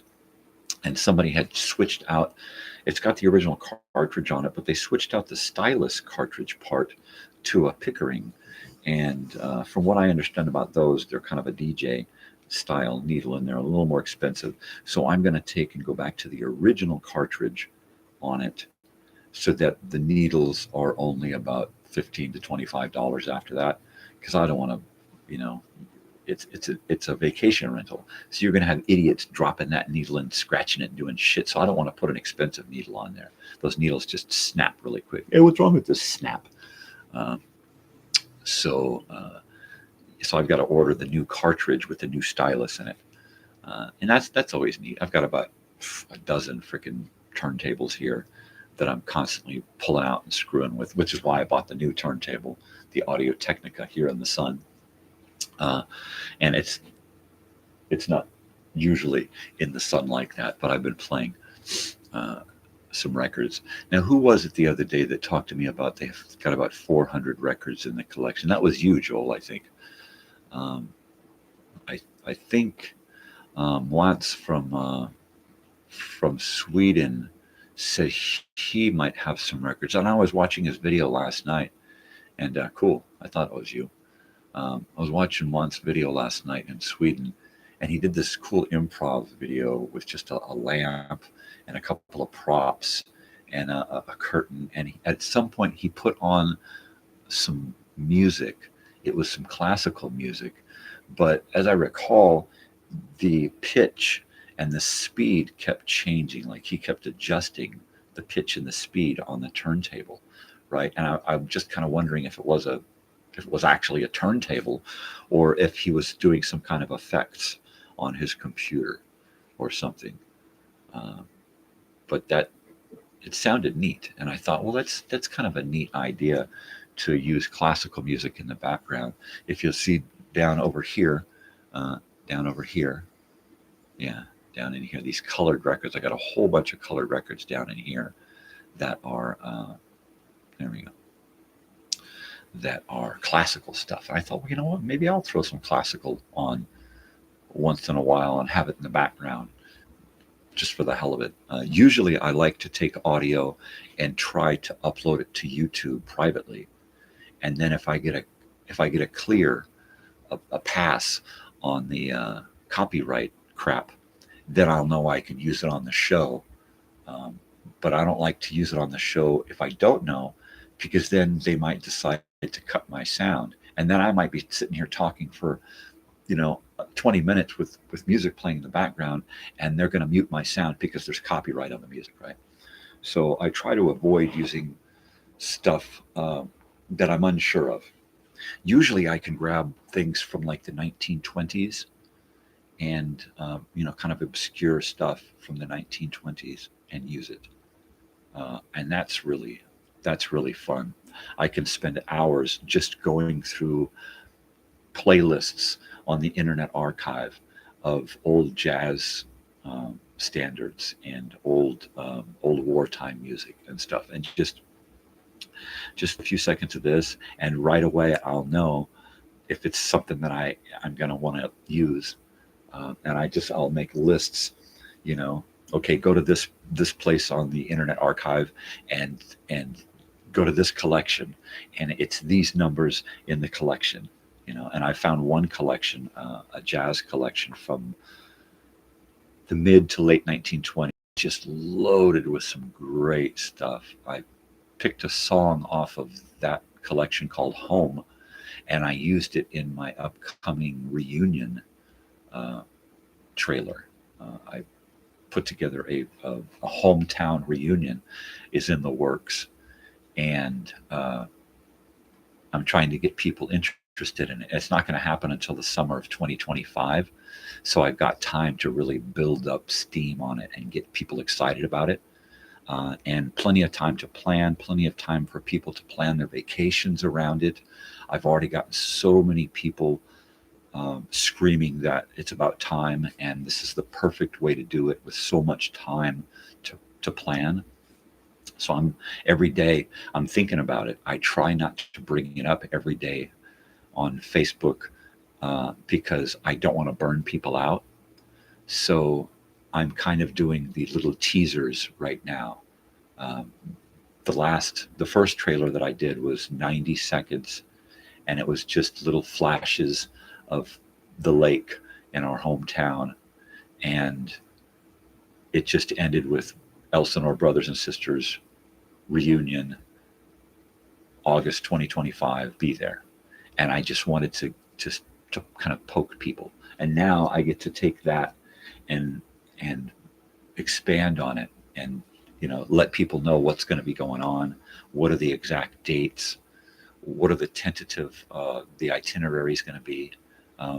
There's going to be like a main 2 days, just the weekend, but there's going to be days, peripheral days around that if people are there for the week, there's stuff to do. There's going to be stuff to do the day before, a day or two before, building the stage, putting out the lawn, putting up the canopies, getting the campground ready. It's going to be a lot of work. So I'm hoping I get a crew of guys there early to help with that. And then there's a couple of days, 2, 3, 4 days of the event that's just going to be stupendous. I was talking to my negative Nelly brother last night, who just kept bringing up, you know, well, what about this and what about that? You know, he sounded just like my father. You know, well, that's great, but what about this? You know, and I just had to scream at him, shut up, shut the fuck up, stop being negative. Well, what about people that show up who ain't supposed to be there? Well, what do you think I'm gonna fucking do? You know, gosh, you better come in because I'm too scared. No, we're gonna have fucking security there, idiot. You know, we're gonna have a front fucking gate. There's only gonna be one entrance into this fucking place. You know, you show up, you ain't got a fucking ID or a wristband, you're fucking gone. You know, we'll have a couple of guys around that can deal with making people disappear. Ain't no big fucking deal. I don't anticipate any issues. I will plan for them, but I don't anticipate them happening. I got to get some more of this. I'm down to 0 viewers right now, so I'm going to heat up my coffee and maybe take a leak. So if you hear anything around here right now, it'll probably be this radio show. I'm going to go wake up my wife right now, and we are going to listen to the last show before we get into X-1. So this is Philip Marlowe, episode 1, Who Shot Waldo?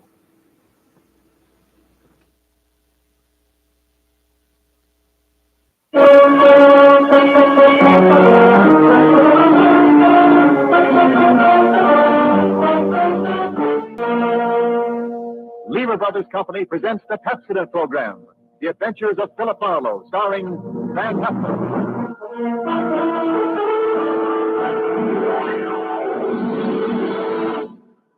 Pepsodent presents Philip Marlowe, Hollywood's famous private detective created by Raymond Chandler.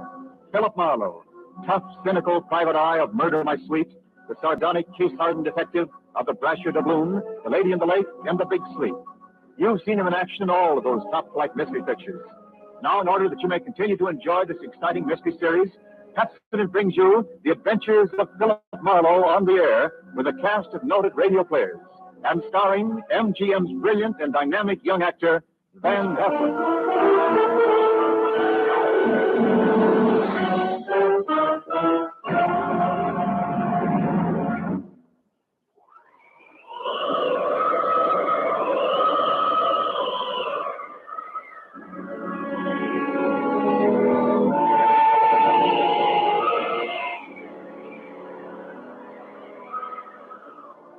There was a rough desert wind blowing into Los Angeles that evening.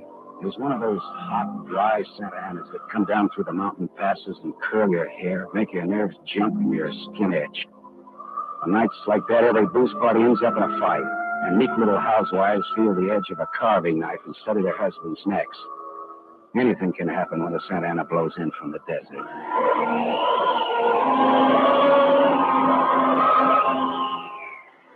I closed up my office early. I got tired of reading Philip Marlowe, private investigator, backwards on the ground glass of my office door.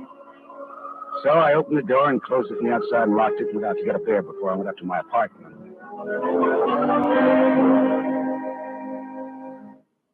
Fill her up again, Mr. Marlin? Marlowe. Marlin is a fish. Yeah, I know. Hey, you bartender. Come in on a ride. That drunk again. What'd you expect in this business? Autograph hounds? Make it snappy, yeah? Be right with you, sport. I got to draw this man a beer. God, allow these stumble bumps that come in here. You got another customer, Bacchus? Hey, Bud. You seen a lady in here lately? A lady? Tall, good-looking, brown hair, a print bolero jacket, and a blue silk dress. No, sir. No, sir. Nobody like that, Spinner. All right, straight scotch, fast. I left my engine running out there. Yes, sir. Yes, sir. This slick-looking, sarcastic guy stepped up to the bar and drank his scotch whole. Then he turned to go out, and he stopped. The drunk was grinning at him. And then, without changing his grin, the drunk swept a gun from somewhere so fast it was just a blur coming out. Made a couple of hard snaps, and a little smoke curled. Very little. All right, show other guys. Don't move. So long, Waldo. All right, don't move, you two. Oh, Waldo. But I made his nose bleed. So long, boys. Drink up. All right, get on that phone, kid. I'll get his license number. Holy smoke. Holy smoke. Not too late. He's over way with this dead guy's car. Maybe he ain't dead. He's dead, all right.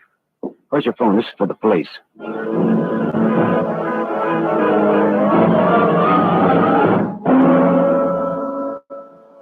The prowl car boys were there in about 5 minutes. Waldo was out of business, all right. And nothing in his pockets told who he was, but he had about $700 on him.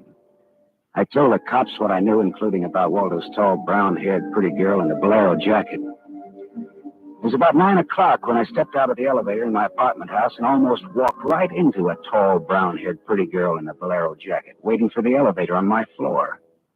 Oh, excuse me. Just a minute, lady. I said, excuse me, I'm in a hurry. I'll be good enough Look, to you step better out. not go outside in those clothes. Just what do you mean by telling me This what? isn't a make. You're in trouble. Trouble? Yeah, the cops are looking for you in those clothes. But I haven't done anything that's... I'm in room 41 across the hall now. I never collected matching in my life. All right, I'll go with you. I'll go. I got to my room and rustled up some scotch and soda and brought the girl her glass. She had a small automatic in her hand. It jumped up at me, and her eyes were full of panic. I put down both glasses on the table slowly so that I wouldn't be misunderstood.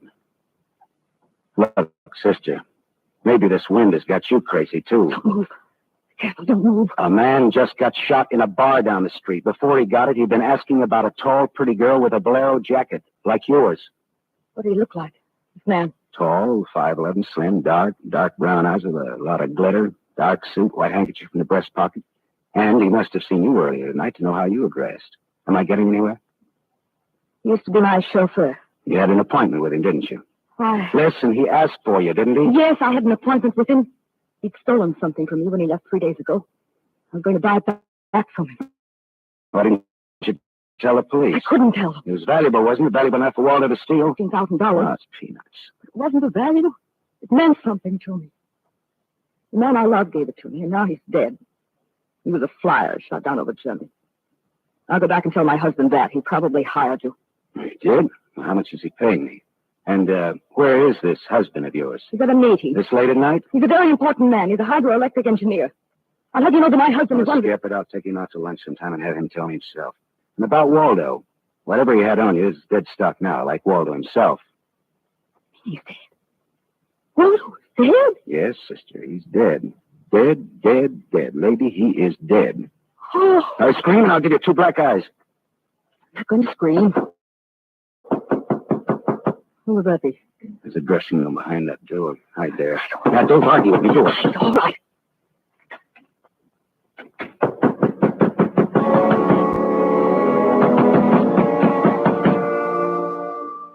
And I went to the door making a loud yawning sound. The backs of my hands were wet. I opened the door without a gun. That was a mistake.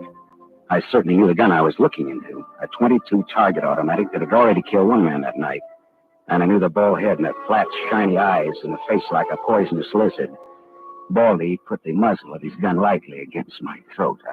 I backed into the room, and Baldy kicked the door shut. You alone? Look for yourself. I'm asking, not looking. I'm alone. You and that dumb bartender saw me dust off Waldo. What did Waldo do to you? Who's asking? Just making conversation. You stood on me on a bank job we did together. Got me 4 years in Michigan pen. How is he? Dead? I'm still good, drunk or sober. Tell me why I came here, pal. You heard the barkeeper and me talking. I told him my name, where I lived. That's how, pal. I said why. Skip the hangman would ask you to guess why he's there. Well, you're pretty tough at that, ain't you? But you're slamming off, pal. All right, but you could get that gun out of my neck and try somewhere else. Oh, yeah, sure. Is this better? This suits you all right? So it is my neck. Save when, pal? It's your party. I leaned against the gun. The door at the dressing room showed a crack of darkness. The crack widened. I began to shake a little. The girl came quietly into the room, but there was white all around her iris. She was scared. She had her gun in her hand, but I was sorry for her. Dead sorry. She'd try to make the door scream either way. It'd be curtains for both of us. You scared, mister? You worried about any little thing? I couldn't talk. The girl floated in the air somewhere behind Baldy. Her horrified face was drifting toward us. My mouth was as cold and dry as yesterday's toast. Well, kid, how's it feel? You ready yet? Go on, say the word. Well, don't take all night about it if you're going to do something about it. Why not, pal? I like this. I suppose I yell. Go ahead, yell. Go ahead. Hey, look! Oh. Thanks, sister. Thanks. That buys me. Everything I have is yours now and forever. You flatter me no end, lady. I only punched him. All right, now get out of here while I call the cops down on this killer. Good night. Good Hey, night. wait. Leave that Blair jacket here. Marks you for the cops. Oh, yes, here. Okay. See you again? What? Oh, I don't know. No, I guess not. After all, who am I to be the rival of a dead flyer? I'll see that the police get Jesse James here. Good night, lady.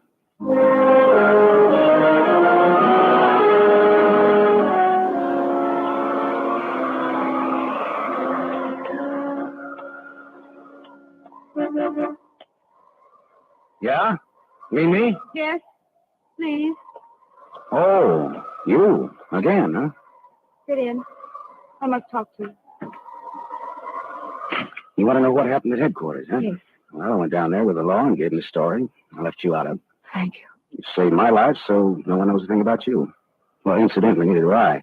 Well, my name is Mrs. Frank Bosley. 212 Fremont Place, Olympia 24596. Is that what you want? I guess so. Well, there it is. Now, why did you really come back? I wanted my pearls. Pearls? Yes. Pearls, too, huh? All right. Tell me about the pearls. You've had a murder and a beautiful mystery woman and a sadistic killer and a heroic rescue. Now we will have pearls. I was to buy them back from a man called Waldo. Well, I saw everything that came out of his pockets, and there weren't any pearls. Could they be hidden in his apartment? It's possible. Waldo lived on the same floor you do in this apartment house. And why didn't I know him, at least by sight? He moved in last week. He managed to get a sublet. Great, a sort of an amateur magician on the side, huh? It's getting rather late. Yeah. What about your husband this hot, mysterious night? He's still at his meeting. You could have brought him along. You could have sat in the back seat working out a problem in hydroelectrics while... While what? Well, I didn't have any answers that wouldn't sound cheap or just ridiculous or from the sophomore class or radar team. I had an unlit cigarette in my hand. I threw it out of the window. I took a hold of her and kissed her.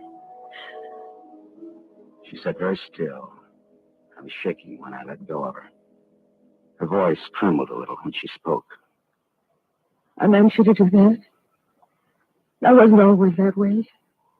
Only since Johnny Dalmas was killed in the war. He gave me those pearls. 41 of them perfectly matched with the diamond propeller clasp. I'd have loved them if they'd been wooden beads because he gave them to me. I love Johnny. The way you love just one time. You understand me? What's your name? Lola. Lola, how did you explain a $15,000 pearl necklace to your husband? I told him you were a patient and I bought for myself. How did Walter latch onto them, what they stood for? When my husband was in Argentina, Walter and I go for long drives. I was restless and wretched because of Johnny. Sometimes Waldo and I had a little drink together, but that's all. But you confided in Walter about this pearl. I was a fool. And when your husband came back, Walter stole the pearls and offered to sell them back to you, or he'd tell Papa, huh? I was a fool. And now you think the pearls are upstairs in Walter's apartment? I suppose it's a lot to ask. No, sweetheart. I've been paid. I'll go look. We're here.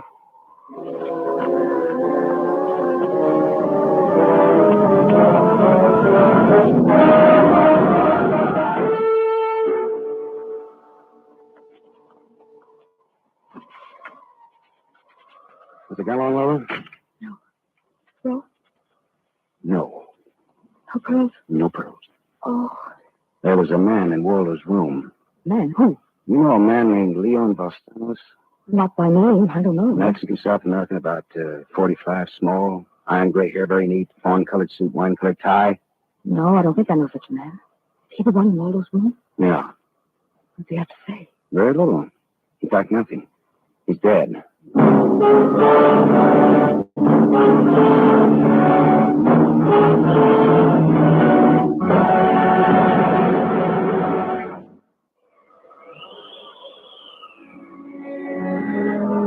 I sat with Lola Barsley in a car listening to that jittery, infuriating desert wind gallop around in the midnight streets.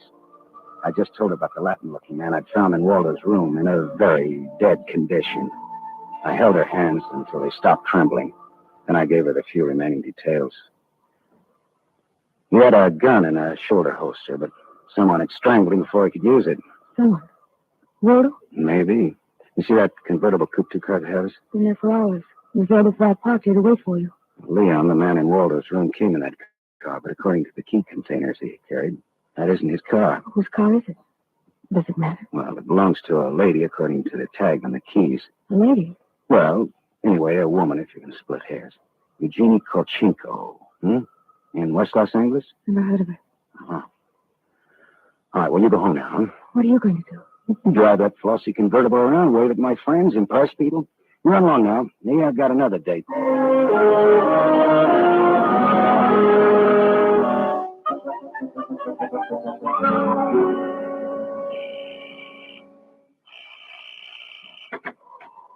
Yes? What is it, please? Miss Eugenie Kolchenko? Yes? What is it? Did you lose or misplace a pigeon gray convertible coupe? What are you saying? Now, don't be alarmed. I found it and I brought it home to you. Come in, please. It is a reward you wish. Shall we say... Snap out of it, Dragon Lady. Who was he? Oh, what's who? The little guy, Leon. You loaned your car to. He's dead. Who was he? Oh, no.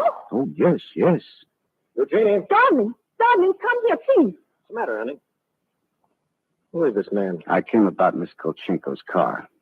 What about her car? The gentleman who borrowed it couldn't return it on account of he isn't alive. She's dead. Darling, she's dead. Well, that's putting it more bluntly, of course. Dead, huh? Completely. Who are you? Philip Marlowe, private investigator. My card. Mm-hmm. You told the police yet? Never do at once what can be deferred pending negotiations. Aesop. I'm not negotiating. Oh, peachy. What do you know, Marlowe? A man named Waldo was shot in a bar tonight. I happened to have the inside as to who he was, and when I visited his apartment tonight, I found this Leo Balsanos dead. He wouldn't have had $500 in 20s on him, would he? No, but this Waldo had over $700 on him when he was killed at that cocktail bar, mostly in 20s. Hmm.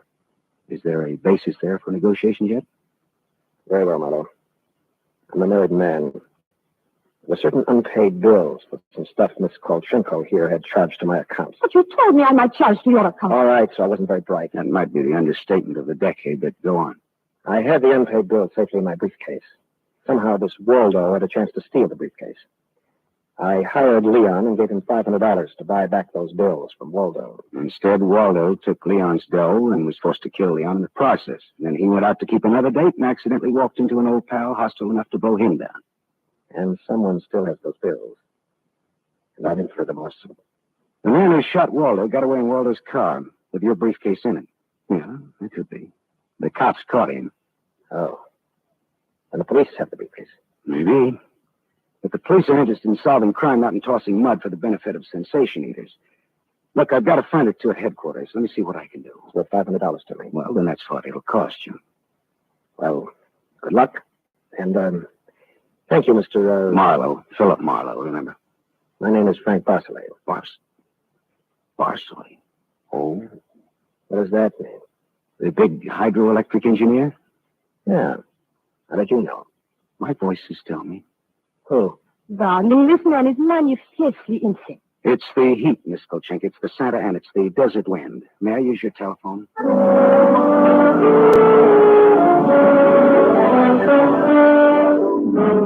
Someday I must tell you about Ibarra. Salt of the earth Ibarra, detective lieutenant over Central Homicide. I phoned Ibarra from Miss Kolchenko's house and told him where he could find a well-dressed cadaver named Leon and furnished a few small details. I gave Ibarra time to check my tip and then went down to see the good lieutenant and told him why I'd been up in Waldo's room, only to find Leon instead of a certain lady's string of pearls. Pearls, eh? Well, I thought Waldo might have them up there. Whose pearls were they? A lady's. Go on. Or they might have been in Waldo's car that Waldo's killer drove away in. Yeah. Well, what, yeah? They might have. Also a batch of unpaid bills charged to the account of a certain Frank Barcelay? Yeah. Uh-huh. Well, now, the police aren't interested in domestic scandal. They want to prevent or to solve crime, right? So? So I've got $500 for the police fund if those pearls and those bills are returned to their rightful owners. Oh, quit your kid. No, it's a valuable necklace. Yeah.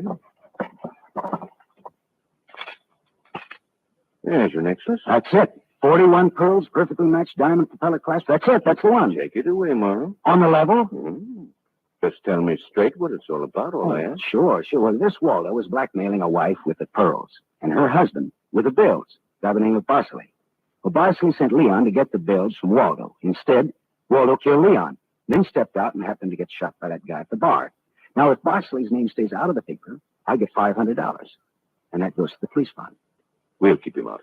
Well, now, I'm not in this case for money. I just want to get back the bills and the pearls. As you say, Mo, the police aren't in business to sling mud. Well, you can deliver the pearls to the lady herself if you like. No, Morrow. You better take them to her. You see, except for the diamond propeller clasp on them, they're phony. Phony? But all but the clasp, Morrow. All but the clasp.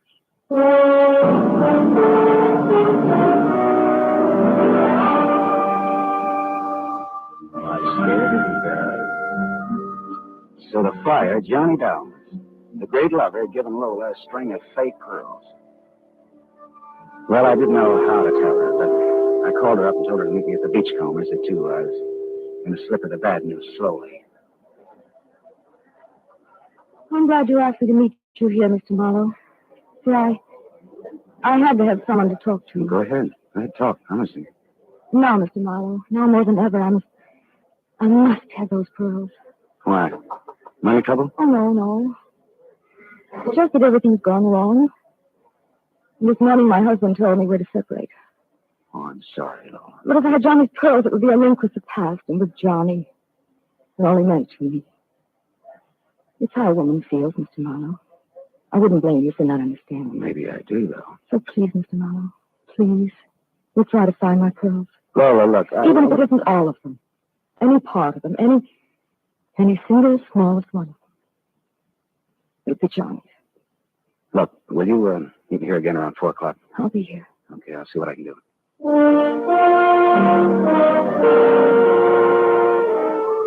There was only one earthly decent thing I could do. I took Lola's glass pearls to a jeweler, and I had him take off the diamond clasp, put her on one of those strings of so-called simulated pearls that they sell you for $3, tax included. Then I went back to keep my 4 o'clock date with Lola at the Beachcombers. Well, Mr. Marlowe, anything new? Yes, the police found some pearls in Waldo's car.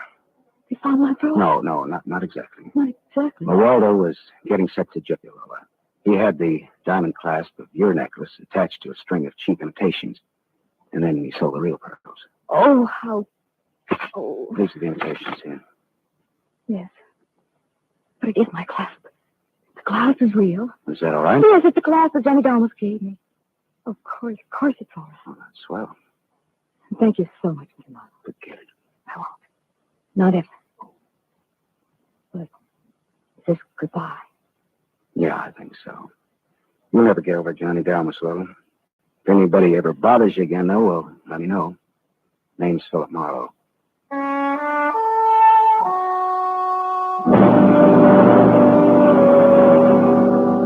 I drove almost to Malibu and then a park and looked out on the rock cliff. Then I reached in my pocket and dug out the string of Bohemian glass pearls that Lieutenant Ibarra found in Waldo's car. I cut the knot at one end and slipped the pearls off one by one. One by one, I flipped them into the water. The gull swooped down on them, and they flapped up again, screaming indignantly. The phony pearls had fooled Waldo and Lola Barsley, but they couldn't fool a seagull. I said to myself, to the memory of Johnny Dalmas, just another four-flusher. I listened a while to the wheeling seagulls. All at once I realized that the wind had died. The Santa Ana had blown itself out. The red wind was done. It was over.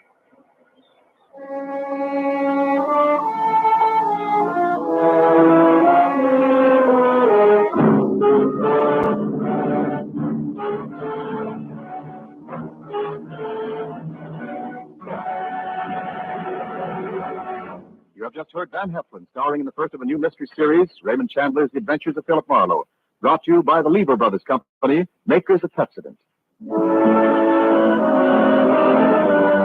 Tonight's story on The Adventure of Philip Marlowe is based on Red Wind, written by Raymond Chandler, creator of Philip Marlowe, the screen's most famous private detective. It was adapted for radio by Milton Geiger. Heard with Van Heflin was Lorene Tuttle as Lola Barsley. And this is Wendell Niles inviting you to listen again next week at this same time to another exciting story on The Adventures of Philip Marlowe, starring Van Heflin with a distinguished cast.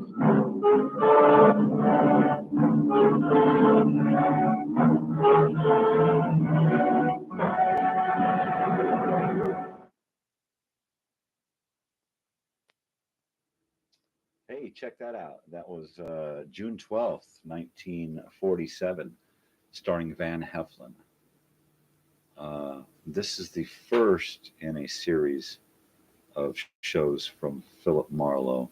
Philip Marlowe changes a few times, but Van Heflin started the series. And then I believe that from here, it went to CBS. I think it was this one episode, and then from here it went to CBS. And they changed to actors. They changed venues, they changed actors, they changed writers. And then later on, I believe it was branded The New Adventures of Philip Marlowe, Raymond Chandler Mysteries. Raymond Chandler wrote a lot of detective stories, film noir type stuff. And if you listen to it very carefully, you hear him talking over him. So she had gams. She had gams that would never quit. They went from the floor all the way up to her neck. She had gams. They just talked like this steady flow of that film noir, detective noir speak. And I really dig that from the 1940s. And then when they get into the movies and some of it into the 1950s, we see a little bit of film noir hanging on with the detectives and stuff. they tried to reintroduce that noir type aspect to detective stuff in the 1980s when they brought back Mike Hammer. Mike Hammer, played by Stacy Keach, and that's a great series. Stacy Keach just does a great 1940s, 50s style detective. And if I remember the show correctly, it's set in the present, which would have been the 80s or the 90s. But I might be mistaken. The noise you hear in the background is my wife heating up that coffee because it's Morgan time around here. We've got one more show coming up for the day today, and that is another episode of X-1, episode 8 in the series. And there are over 100 episodes in the X-1 series. Unlike the other 3 shows that I've never heard that we listened to today, I've never heard any of these first shows. Unlike that, I've heard every single X-1 episode on more than one occasion. My wife can attest to that. She hears that X-5 for it. She just starts shaking her head like, oh, you're going to listen to that crap again? And yeah, I love that stuff. I love that old-timey science fiction where they look to the future, and we've gone past that future that they're looking to from the 1950s. 1955, they look forward, and a lot of their stuff takes place in like 1987, 1989. It's the year 2000.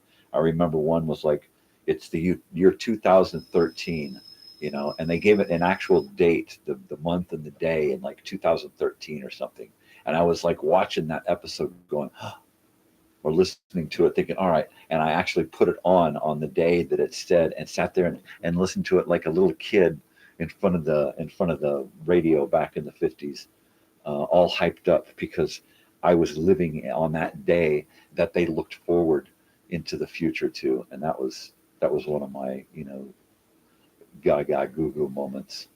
But I really enjoyed the whole, rocket ship thing where you can just imagine them in there pulling these levers and turning big dials and stuff. And the guys in the engine room, we got these wheels, and they're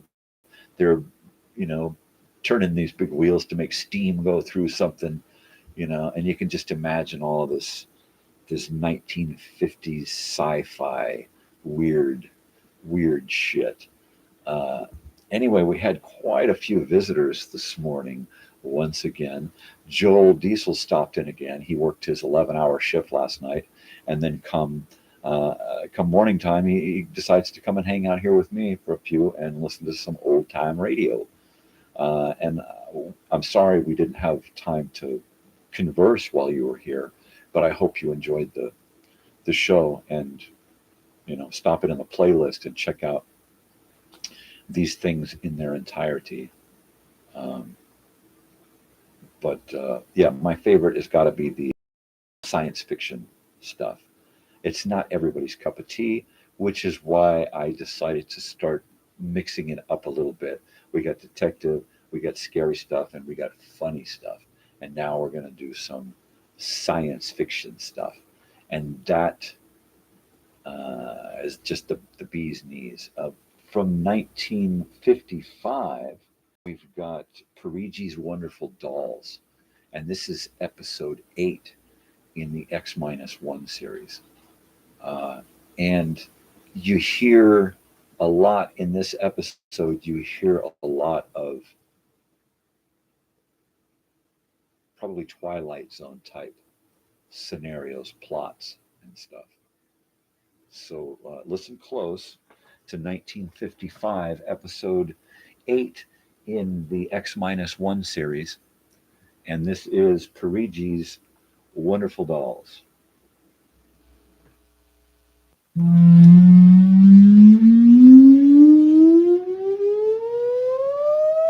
Countdown for blastoff. X-5, -4, -3, -2, X-1, fire.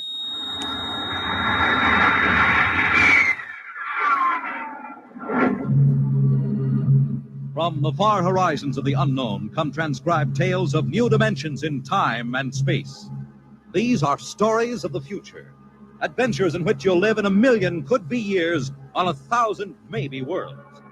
The National Broadcasting Company presents X minus 1.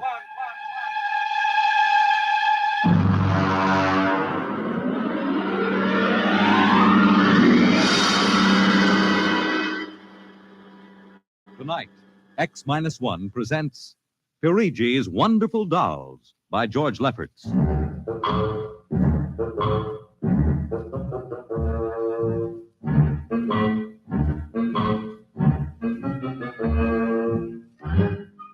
The doll shop stood on a quiet Washington side street, not too far from the sprawling Pentagon building. A woman and child waited outside, the little girl peering eagerly through the window at the dolls inside, and the woman glancing impatiently at her wristwatch, as if expecting someone who was late for an appointment. There was nothing about the doll shop to warn them that they were waiting to keep an appointment with doom.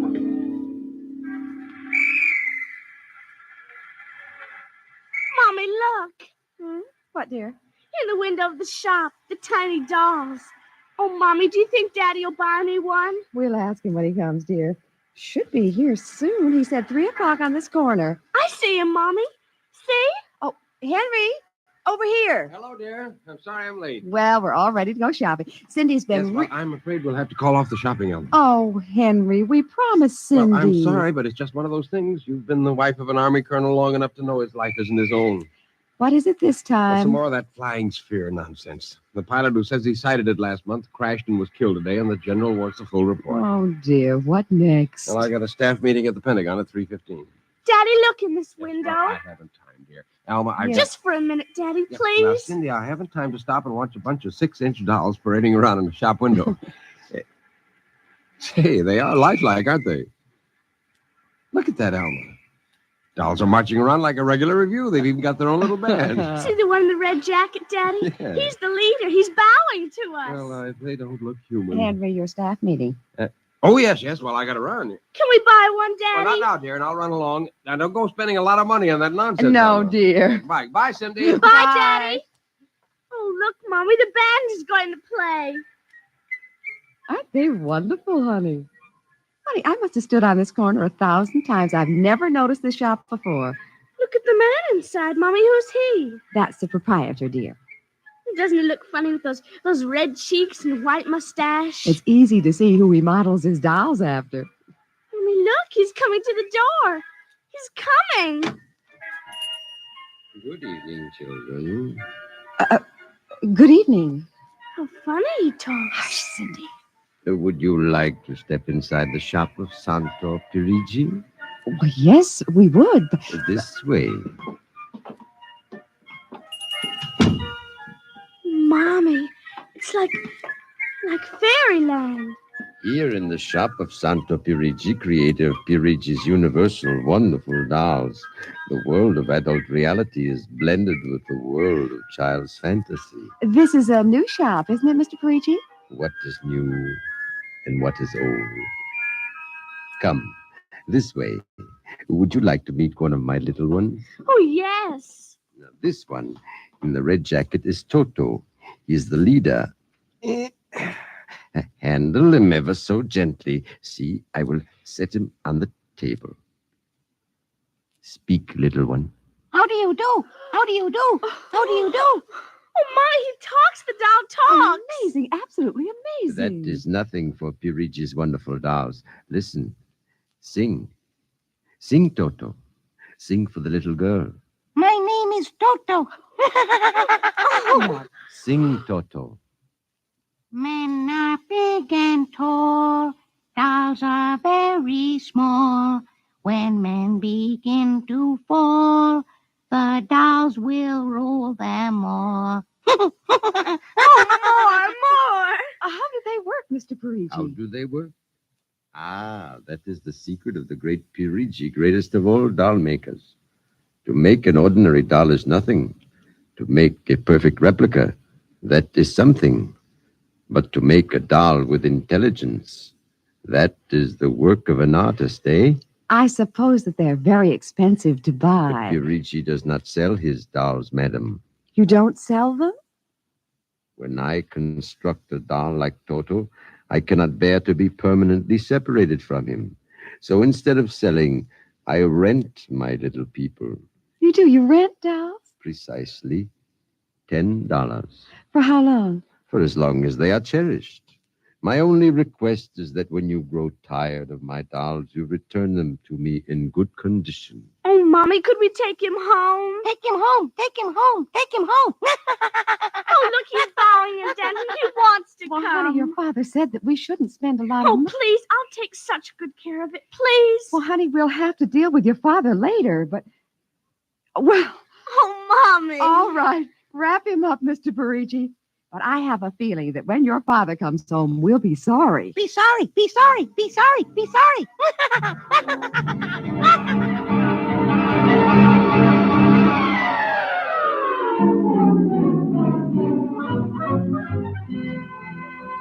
Now, Toto, this is my room, and you're going to sleep right here next to my pillow. I wish you wouldn't laugh like that.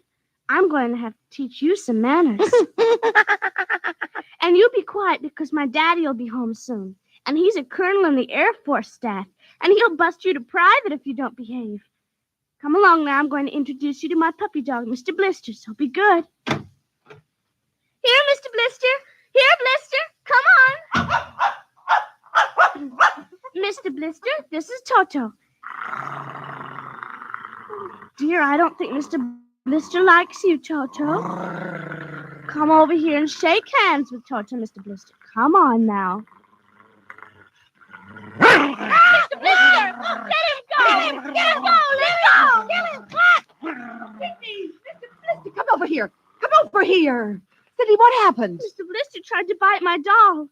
How frightened he is. Oh, honey, dolls don't get frightened. But he was frightened, Mama. He screamed. You imagined it, dear. It's only a doll. He did. Well, Mr. Blister didn't mean it. Now, you know he's the gentlest little pup alive. He is, and he's nasty, and I hate him. Oh, now see, you've hurt his feelings. I don't care. He tried to bite my new doll, and I don't ever want to see him again, ever.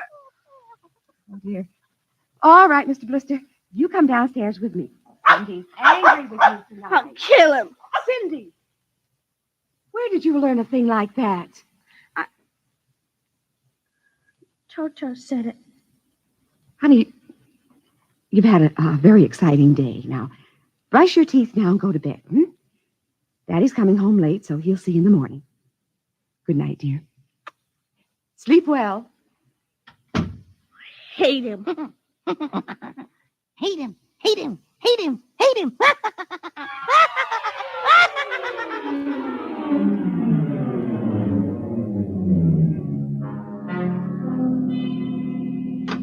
Morning, Alma. Breakfast ready? In a minute, dear.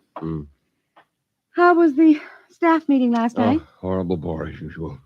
I don't know what's got into the old man. Just because a few farmers corroborated the pilot's report, he thinks some strange aircraft has penetrated our radar zone. Well, where's the little one? Up in her room. Now, that's funny. She's usually down here before me. Well, she's probably up to something. Sit down, dear. Say, remind me to take some papers back to the War Department, will you? I left them in my strong box. You haven't been bringing your reports home, have you? Well, it's safe enough. Well, you told me it was against regulations to bring secret papers home. Well, I had to finish some work for the old man, and nobody will ever know the difference.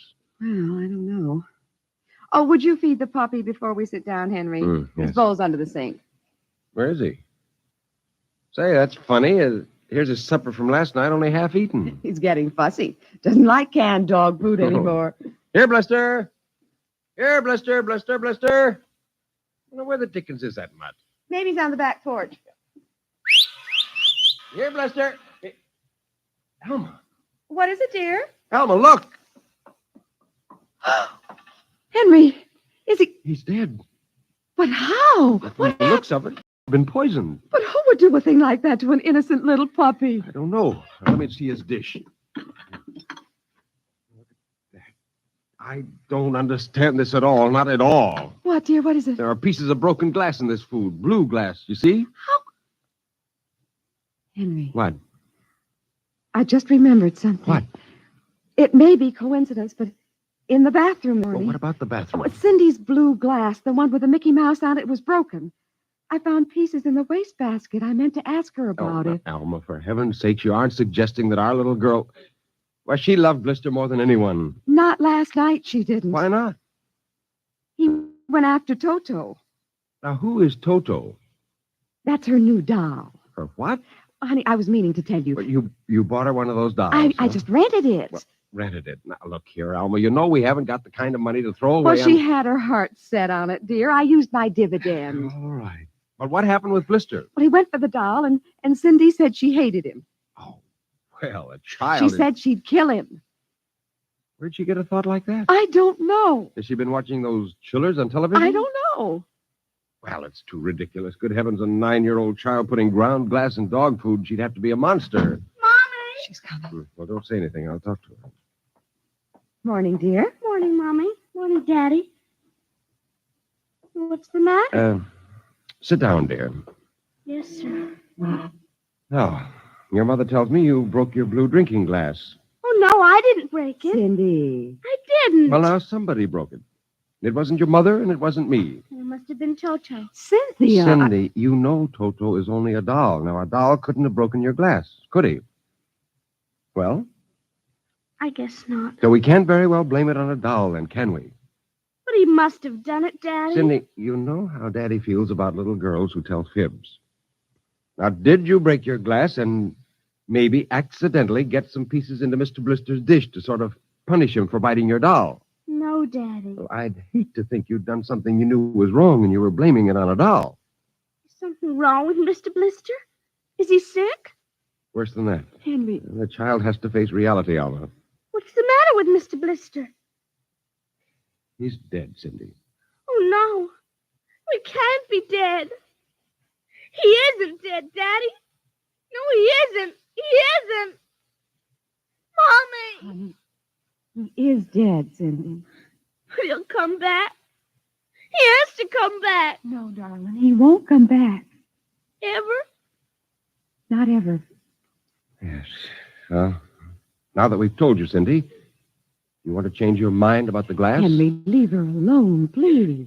You think I killed him? Now look what you've done. The child feels guilty enough, My Henry. dear, this is no time for feelings to interfere. You go up to her room, honey. Daddy and I'll be up in a minute. I don't want to. Please, Cindy. Now, we'll be right up, please. There. That's a good girl. Close the kitchen door behind you.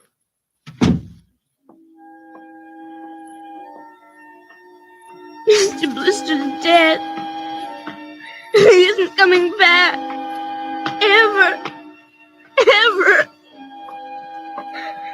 Daddy thinks it was me, but it was you. It was you.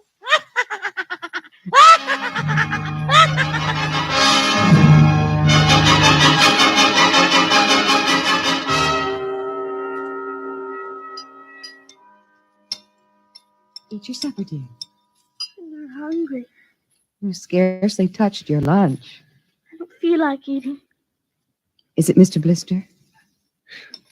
Now, answer your mother. She'll work it out her own way, Henry. Well, I don't know, Elma. When I was a boy, there was such a thing as discipline. Now, the way this child is being brought up... Henry! Well, it's true. There's no respect, lying, and...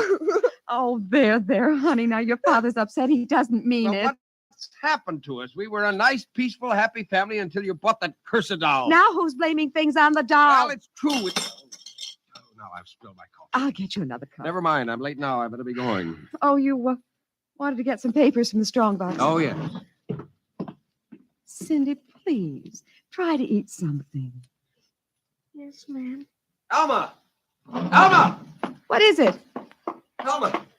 It's gone. What's gone? The strong box is gone. It can't be. The door to your study's always locked. You and I have the only keys. I know all that, and I tell you it isn't there. Well, who would go? I don't know. Alma, those confidential reports, if they ever got into the wrong I hands... warned you about keeping them there. What if it ever came out in the open? Can't you see the papers? Call the police, Henry. And throw my Army career in a wastebasket after 17 years? No.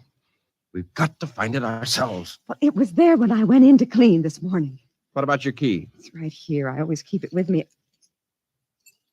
It's funny. Oh, no. My other keys are on the ring. Oh, you've lost it. I don't see how. Alma, how could you do Oh, it? Henry, please. We'll search the house. I can't think of anything else to do. Well, you'll miss the staff meeting. Meeting? My whole career goes up in smoke if we don't find those reports. Somebody got hold of your key and opened that room and... I know. Cindy. You leave the child alone. She's been through enough. You know she wouldn't do a thing like that. I don't know anything anymore. I don't even know my own child. I don't even know you.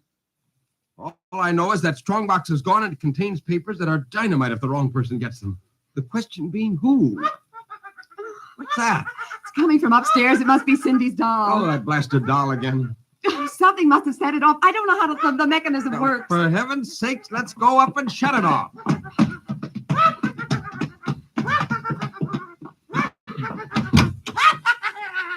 Toto! Kill him! How do you do? Stop it!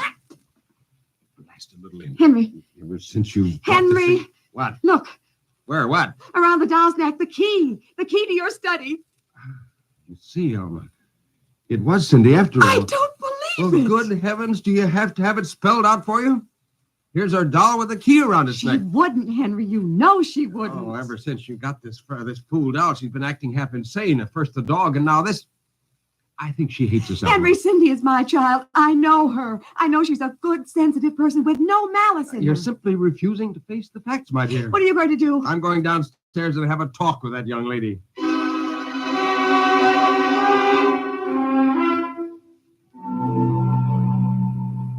You're not telling the truth, Cindy. I am.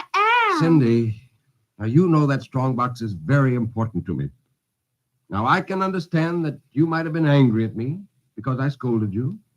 And so you took it and hid it, just to spite me. Now, all I ask is for you to tell me the truth. Now, where is it? I didn't take it, Daddy. Honest, I didn't take it. Well, I suppose you're going to tell me now that a little 6-inch doll took it and hid it. Well, I'm speaking to you, young lady. But I didn't take it, Daddy. You don't understand. Toto did it.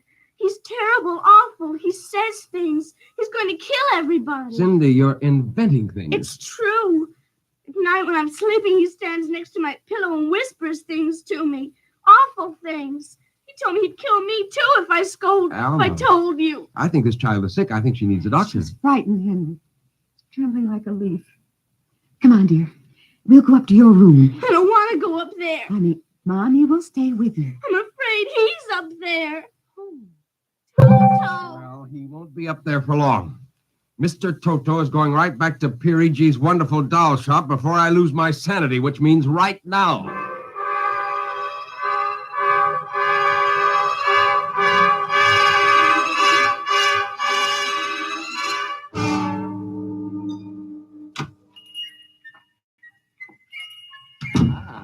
Colonel Grayson, welcome to the home of Pirigi's wonderful doll. Are you Pirigi? Santor Pirigi, creator of the universal doll, the doll with a mind, the doll which... I'm returning one of your masterpieces. Oh, if you will step into the rear of my shop. Now the complaint. No complaint. Here's your doll. Good riddance. My little Toto. Rejected. You found the world of men too filled with hate. Hate! We will change all that later on. Return to your comrades in the window, little one.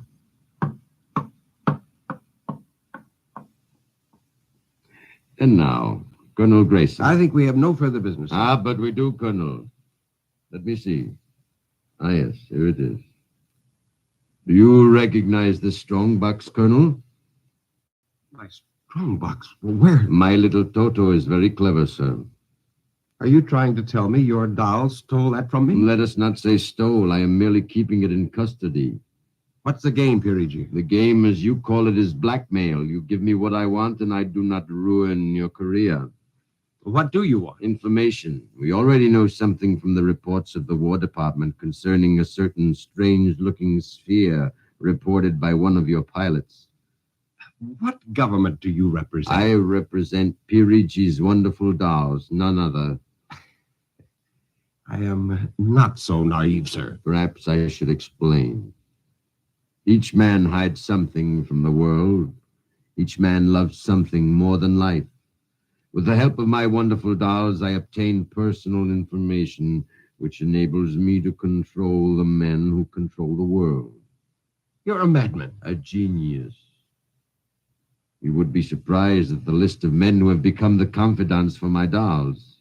Do you think you can blackmail me into betraying my country? If the price is right. And in this case, sir, the price is your career and the lives of your wife and child. Why are you so interested in the flying sphere? Let us say for reasons of my own. Well, Colonel?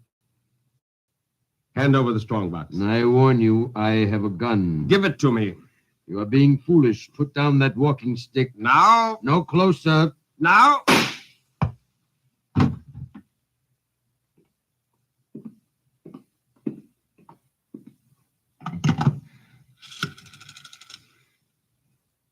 Hello? Give me the police. Hello? Yes, this is Colonel Henry Grayson. I've just killed a man. Yes, Pirigi's doll shop, corner of 4th and Lexington. The body is in the back room. Yes, I'll wait for you. Shut up.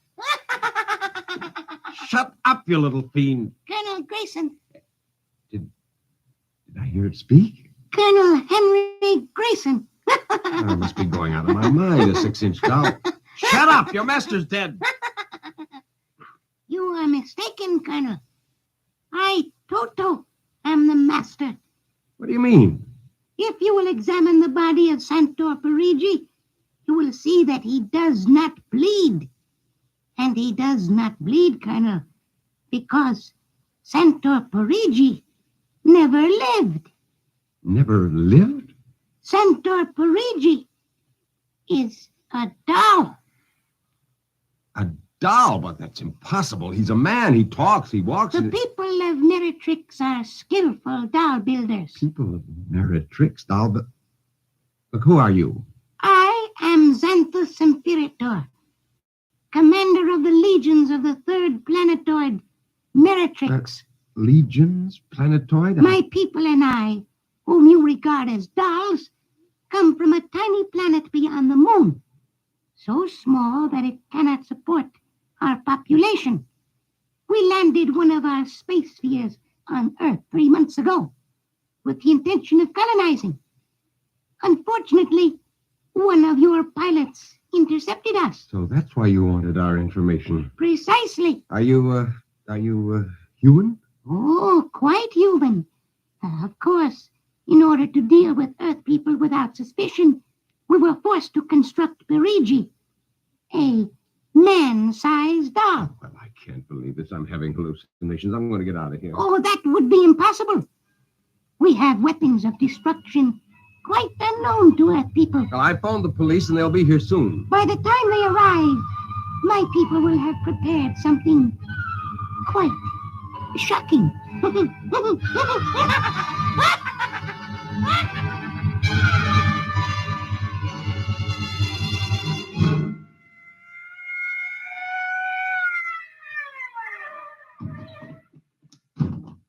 Cover him, Ryan. Okay, Sarge. You the guy who turned in the call? Yes. Where's the body? Well, it isn't exactly a body. What do you mean? It's a doll. A what? Well, you've got to let me explain. Well, this sounds fantastic, but I've stumbled onto an unbelievable plot to control the world. Keep talking. Now, these little dolls, they aren't really dolls. They're tiny people. There's a big doll named Santo Parigi, and he runs this shop. Holy smokes. He's off his trolley, Sarge. Listen, mister, we got a call that there was a murder here. Now, if there was one, where's the body? Behind those curtains in the back. Only it isn't really a body, you see. What? I hear something back there, Sarge. All right, cover those curtains. You! Is anyone back there? Come on out. Come out or we'll come in and get you. Something's coming. The curtain's opening. Welcome, gentlemen. Parigi. Well, this is impossible. I smashed his skull. You know this guy? Yes, that's the one. That's the doll. What's your name, mister? Pirigi. Santo Pirigi, creator of the Universal Doll. You ever see this man? Never until just now. What? Well, he's lying. I tell you, he's nothing but a life-size doll. The real masters are these little dolls. Ryan, are you getting this? He's wacko, Sarge. Nutty as a fruitcake. Look, I'm not crazy, I tell you. I can prove it. They must have fixed up his head when I smashed it in. Touch him, you'll see. Mr. Parigi, you know what the guy is talking about. The man is demented, obviously. Look, I tell you, there's a plot to control the earth. Listen, you've got to let me call the War Department. They'll want to know about the flying sphere. Holy mackerel, this gets worse every minute. Ryan. Take him to headquarters? Save some time. Take him down to Psycho Ward. Okay, Buck Rogers. I'm along nice and quiet. Look, you gotta listen to me. Don't you see the future of mankind is at stake? Sure. I know how it is. Look, he's nothing but a man-sized doll. Touch him. And the little ones are going to take over the earth. I know. I had the DTs once. Okay, Sarge. We'll see you later. Please. Come along. Please, now. listen to me. You've got to listen to me. Sorry to cause all this trouble, Mr. Parigi. Not at all, sir. Not at all. Well, I'll be. Well, that ain't the cutest little doll. Say, my little girl will be nuts for that. Perhaps you will accept it as a gift. Well, now. For saving my life. That madman might have killed me. No home is really complete without one of Pirigi's wonderful dolls, Sergeant. Is that right, Toto? Yes, but I would like in some way to show my gratitude. You will be doing me a favor if you will take the doll home to your little daughter. Say, this ought to make her the happiest girl in the world. Yes, Toto will come as a great surprise. A very great surprise. Won't it, Toto?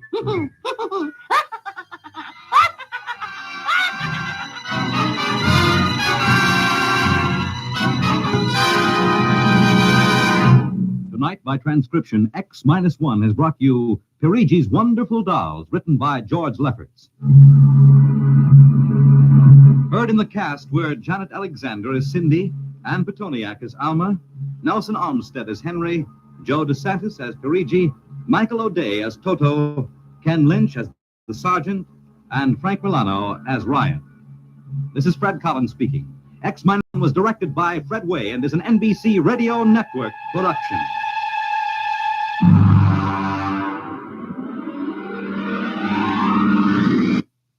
Tonight's story concludes the present series of stories of the world of the future. If you'd like to hear X-1 return to the air at some later date, please drop us a postcard or letter addressed to X-1, care of the National Broadway, RCA Building, New York.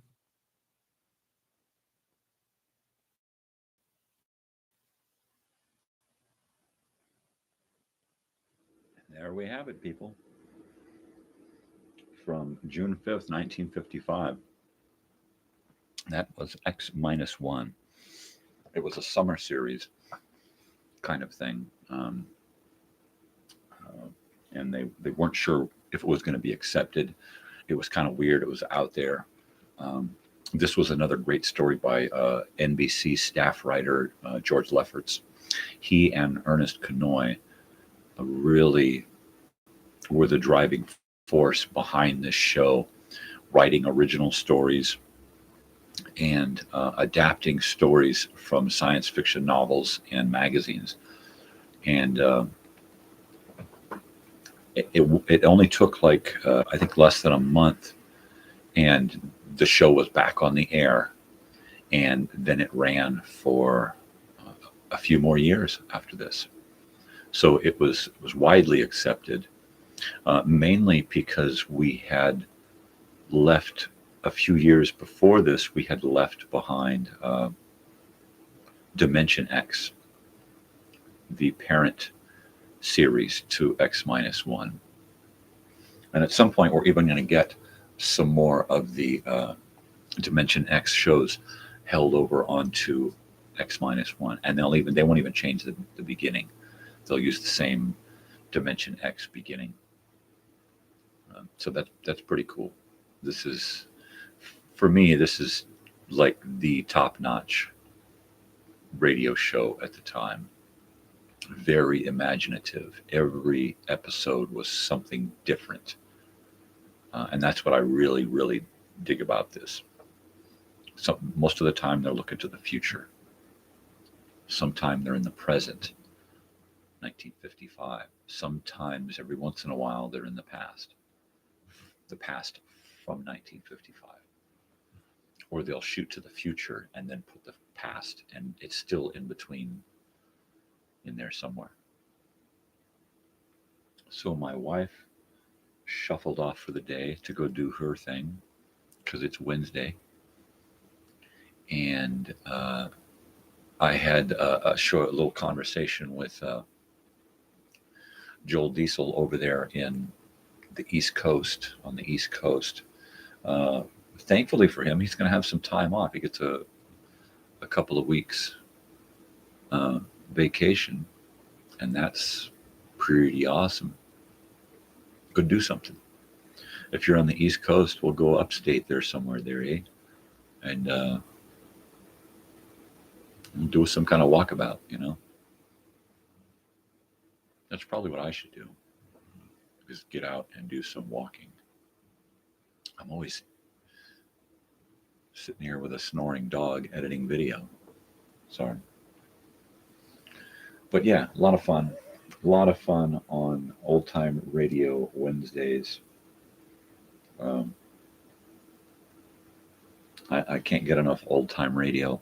I've been listening to Old Time Radio since I was probably 5 years old, because that's when my father started bringing it home. So that would be the first time that I started listening to Old Time Radio. I really started to dig it around 8 or 9 when we started listening to it on the radio, actually on the radio, with CBS Radio Mystery Theater, and then rebroadcasts of Suspense and The Shadow and that kind of stuff on CBS as well. So that was a lot of fun. Even when I went to Arizona in 92, 93, I was still able to find a radio station there that would rebroadcast old radio shows, which is where I found Johnny Dollar. And yours truly, Johnny Dollar, was a insurance detective, and his expense account is why his name was Johnny Dollar, because everything that he did, he wrote down in his expense account book. And so taxi cab to the voyeur place, 3 bits. And that was kind of his shtick, was letting us know how much money he was spending on stuff. That is a great series. Johnny Dollar, the Adventures of Nero Wolfe, another one of my favorite shows. One of those fat guy shows, Fat Man. He was always talking about food and cooking stuff.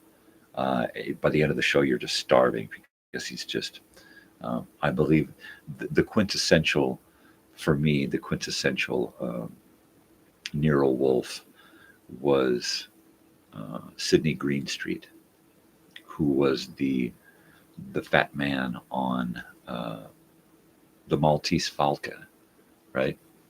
And that's a great movie. And he does the same kind of, robust, extravagant, money spending guy, and his detective assistant guy, the guy who goes out and does all the legwork, right? I can't remember his name. Archie Goodwin, or was that? Yeah, I think that was it. I'll have to dig up one of those shows for next week. We'll do a Johnny Dollar, The Adventures of Nero Wolfe, and something funny. I'll have to find something funny that we can really, really, really dig.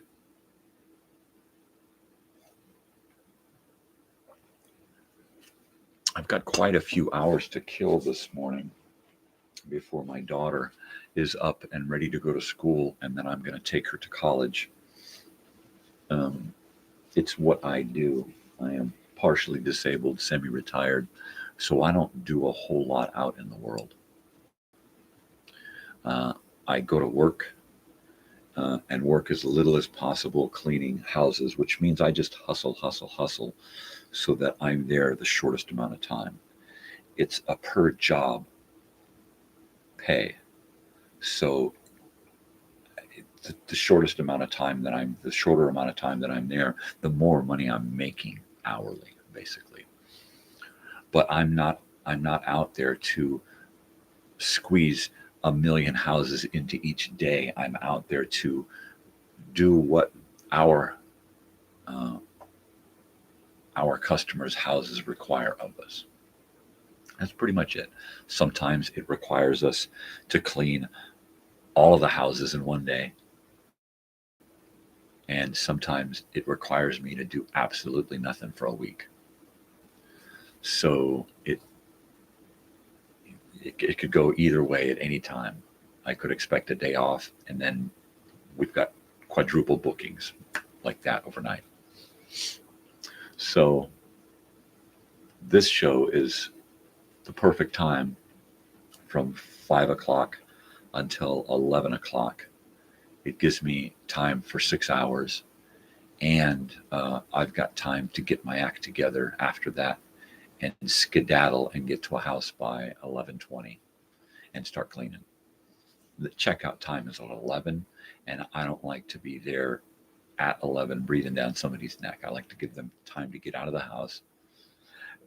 But that being said, if they're still around at 11:15, 11:20 when I get there, I got no trouble knocking on the door, asking them, hey, are you aware of the checkout time? Are you checking out today? You know, do you know that you got to get the hell out and I got to get the hell in and clean? So sometimes it can go sideways trying to get people out of the house, you know, where they cop an attitude or something, or think that they can just do whatever the hell they want. You know, it's an Airbnb. I can do whatever the fuck I want. We got a lot of that too. A lot of stuck up city Karens who come out here and just think their shit don't stink and they can just do what the fuck ever. This lady crossed the road right in the middle of town. She just crossed right across the highway. It's a 4-lane highway going through our town, right? It's a major highway going through our town. So at any given time of the day, there could be 1 million cars going by at, 45, 50 miles an hour. And this broad, I will say broad, because, man, she pissed me off. She just walked right out in front of traffic. Just didn't look, didn't care. Just walked her ass right out there in traffic. Tourist from I don't know where. I don't care. Her shit didn't stink, and she didn't care if somebody had to slam on their brakes. She was just going to walk right out there. I'm not walking 20 feet down to the crosswalk. I'm not going to do that. I'm going to cross right here. And she dragged her big stupid ass across the major freaking highway with cars slamming on their brakes in both directions to avoid this idiot, and my wife was driving, which is good for that lady, right? Because I had just gotten right up and just honked on the freaking horn and scared her to death. Nonetheless, I did roll down my window and I screamed something at her, like, aren't we fucking special, huh, you fucking bitch? And it doesn't take much to get me pissed off. It takes idiots to make me vocal about it. And that's only because I stopped hiding from the world. I decided, you know what, if I got to be out in the world and I got to deal with everybody else's fucking bullshit, they got to deal with me. Flat out. That's it. End of fucking story. If I'm out there and I got to deal with you fucking cutting me off in traffic, or even worse, in person, physically cutting me off in the fucking store, right? Then you got to fucking deal with me in person. That's it. End of fucking story. This lady I use the term loosely. I was standing in line at Walmart, and there were people in front of me, and I'm in a line, and we're moving along, and they moved up. And as soon as they moved up, this lady walking by just turned and got right in front of me, in between us, and just did not even acknowledge that I was there. And all I could do was just put my head down and shake my head and let it go, you know. But what I should have said is, the line ends behind us, lady, and I didn't. And, you know, I guess I was in a good mood. I guess I was feeling nice, because normally I would have called somebody on a social faux pas like that. You don't fucking cut in front of people, right? You just don't. You're in a fucking line in a queue. No. You ask, I'm in a hurry. Can I get in front of you? Yeah, fucking go ahead. I ain't in a hurry. But to just walk in front of somebody and turn your back on them and ignore them, like, you know that I'm in fucking line, because I got 3 other fucking people with shopping carts behind me, and I'm behind some. What the fuck? You know? So, yeah, when I go out into public now, you fuck with me, I fuck with you back. I let you know that you're an asshole or an idiot or a fucking moron, you know, or greedy, or, you know, overly apologetic. Sorry. You can hear them from across the fucking store apologizing for every fucking move they make, right? Give me a fucking break, please. Like, anybody in your family would believe you if you apologized for something serious. Now, that bitch is always apologizing. That fucking asshole, he never shuts up. He always says he's sorry for every. Don't say you're sorry anymore. Well, I'm sorry. I was taught to say I'm sorry. Yeah. For every single fucking thing you do. Think about what you do. Don't apologize for every fucking thing you do. Think about what you do. And then make a conscious decision not to do things you need to apologize for. Or maybe you just apologize so much because it's in your fucking vocabulary. Like me, you know, you guys in your, I'm sorry. Give me a fucking break. Every once in a while, I have to catch myself saying, you know, I'm sorry to hear that. And I'm not sorry to hear things. You know, I'm not sorry that you're offended by something that I say. I'm just not fucking sorry. You know, if you get offended by something I say, that's your issue. I didn't say it to offend you. I said it because I'm speaking my fucking mind. If what I say offends you, go fucking well. Deal with it. You know, go see a fucking goddamn psychiatrist if that's your fucking malfunction. But don't hold me responsible for the way that you feel, right? I'm not going to apologize. No. You will rarely get an apology out of me. That's all there is to it. I know I probably go on about this often on my show, but, you know, fucking think, people. You know, it comes down to, you know, courtesy. You know, think about being courteous to people, and you don't have to apologize for every fucking move you make, right? You don't want fucking people doing this shit to you, so don't do it to them. If you were taught to apologize for every fucking thing you do, you were taught wrong. Because now your apologies mean nothing. They're a penny a fucking dozen. Your apologies are worth shit because they, you know, how many apologies a day come out of your mouth? Fuck that. You know, never apologize to me unless you really fucking transgressed upon me. That's it. That's it. I don't want to hear apologies. I don't want, you know, just don't fucking do it. Don't do something you know you're going to have to apologize for. Don't cut in front of me at the goddamn grocery store. Reach across in front of me. Make me stop my forward momentum so that you can grab your fucking goddamn beef jerky sticks. You know, while you're on the telephone and you, out the side of your face, you go, sorry. And then go about your fucking business doing it to every fucking person you come in contact with. What kind of way is that to live? You know? Jeez, it's just, it makes me sick. Just makes me want to throw up when I meet these people out in the world. And so what do? When they say sorry, I yell it right back in their fucking face. Sorry. Sorry. Because that's the kind of guy I am. I'm going to, if you come away from anything when you're talking to me, it's going to be some kind of fucking lesson on how to deal with people. Like the asshole at the goddamn open mic night, the wannabe fucking comedian who all he could do was run down women and talk shit on people. That's not funny. That's a drunk asshole. That's it. End of fucking story. A drunk asshole that does not have any fucking social graces. So he's going to get up on stage. Well, this fucking night screwed up for you people. Yeah, right. Only you, because we ain't going to laugh, fool. Fucking Ryan, dickhead. I wish I knew his last name. I could do some shaming on his stupid fucking ass. Somebody hit me up on Facebook to be friends the other day, and I sent them a message like, who are you? Do we know each other? Is this so-and-so?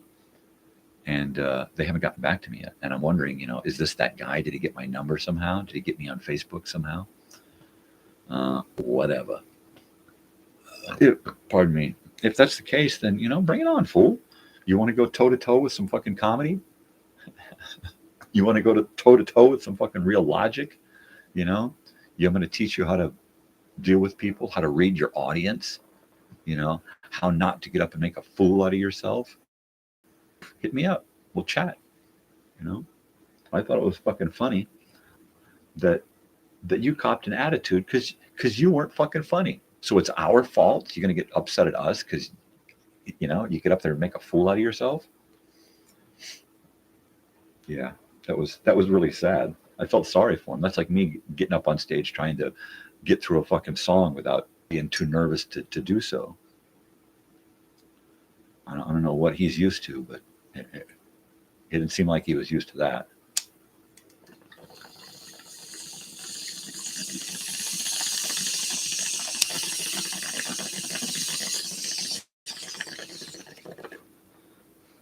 I only wish I could have stayed for the next comedian, a girl that got up. She came on late because she was waiting for her friends to show up. She didn't want to go on until her friends got there, but it was getting late and I had to bail. But yeah, we'll see what goes on next Monday night over at open mic. I don't think that I'm going to have to bring a club or something to defend myself from some low life, no talent, potty mouth, right?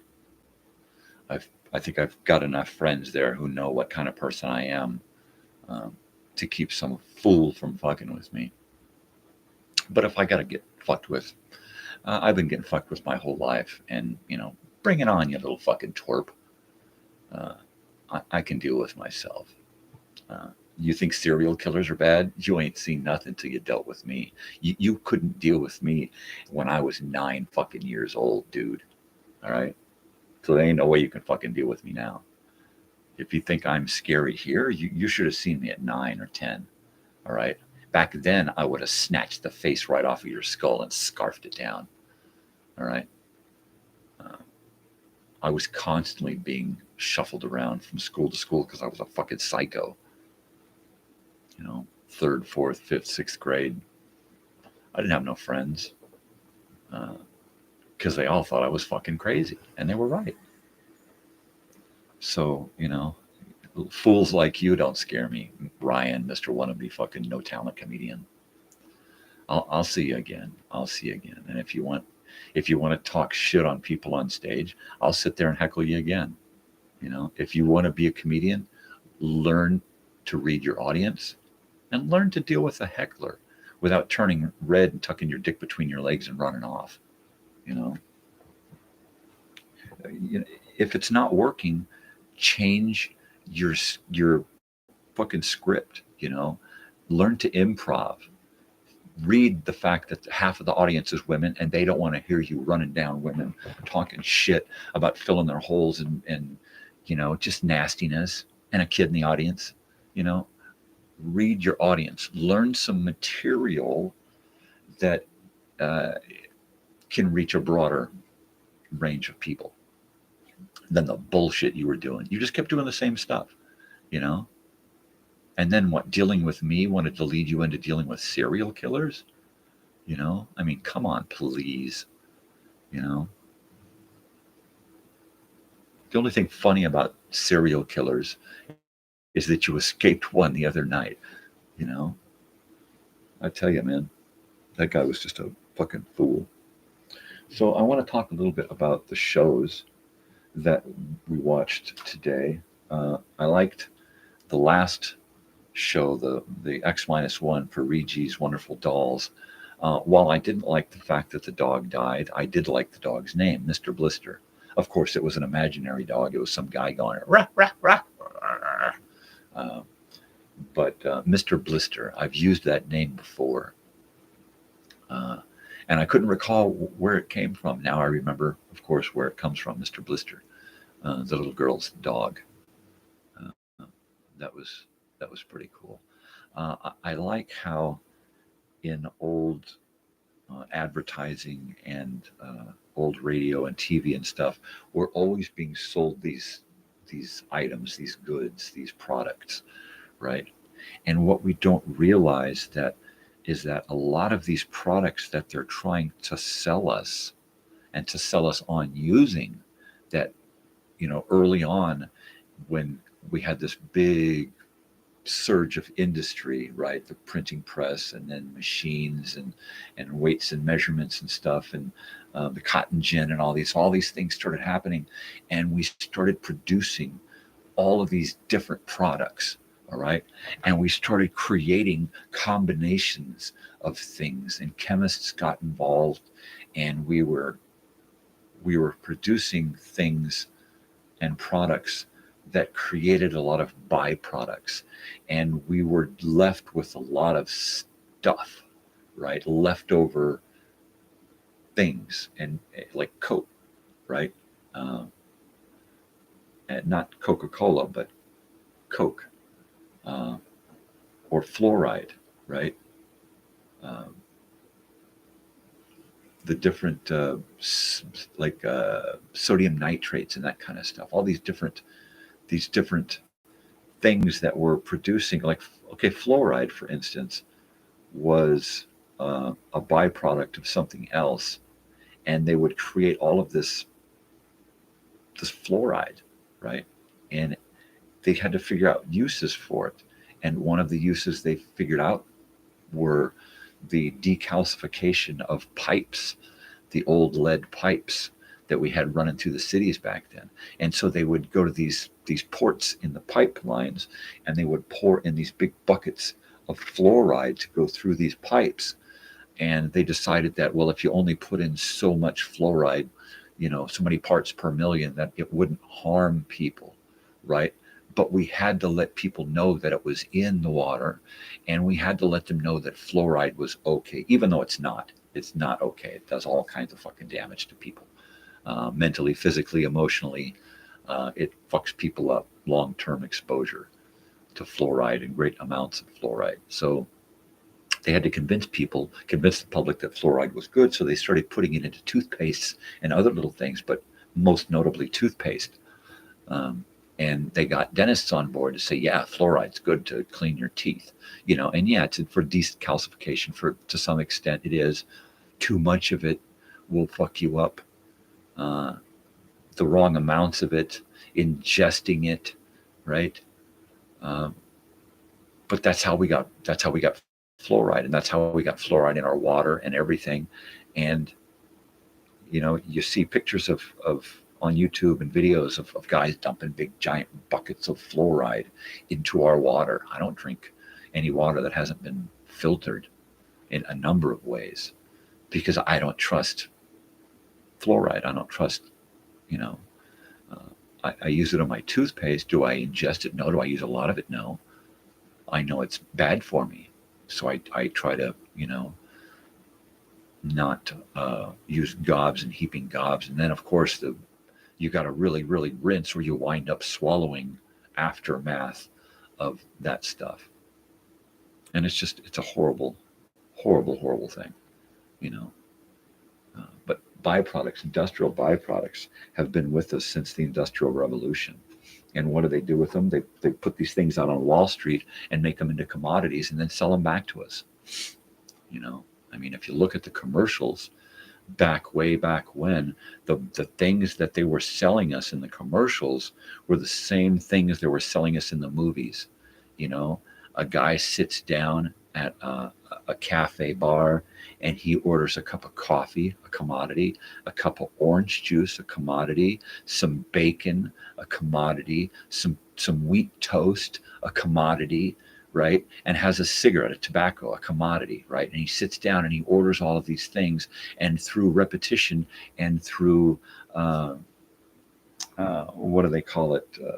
Subliminal advertising, they get the whole country, the whole world to buy all of these Wall Street commodities so that we can make all of these guys rich, right?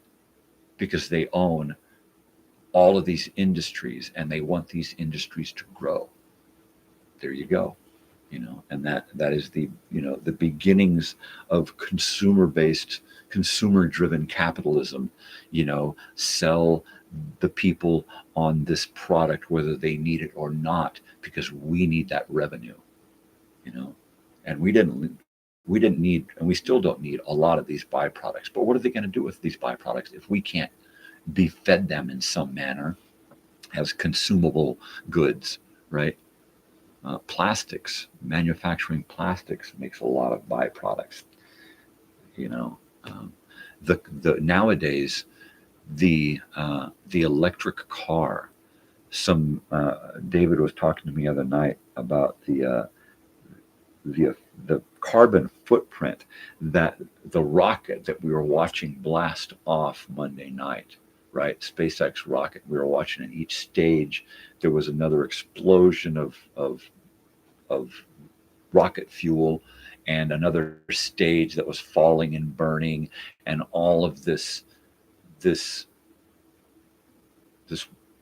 you know, stream behind it. And the stream behind it can't be any less, you know, any less harmful than, you know, sticking a syringe of poison into your freaking veins, right?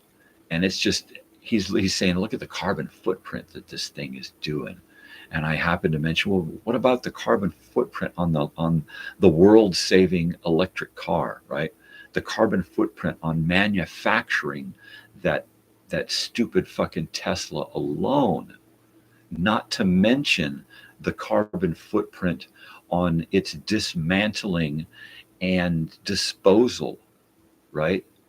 Because you can't do anything with those batteries once everything has run its course, right?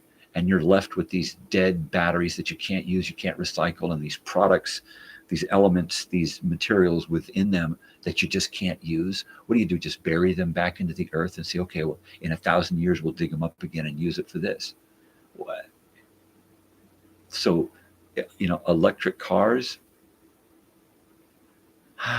not really the savior to humanity that they're cut out to be, right?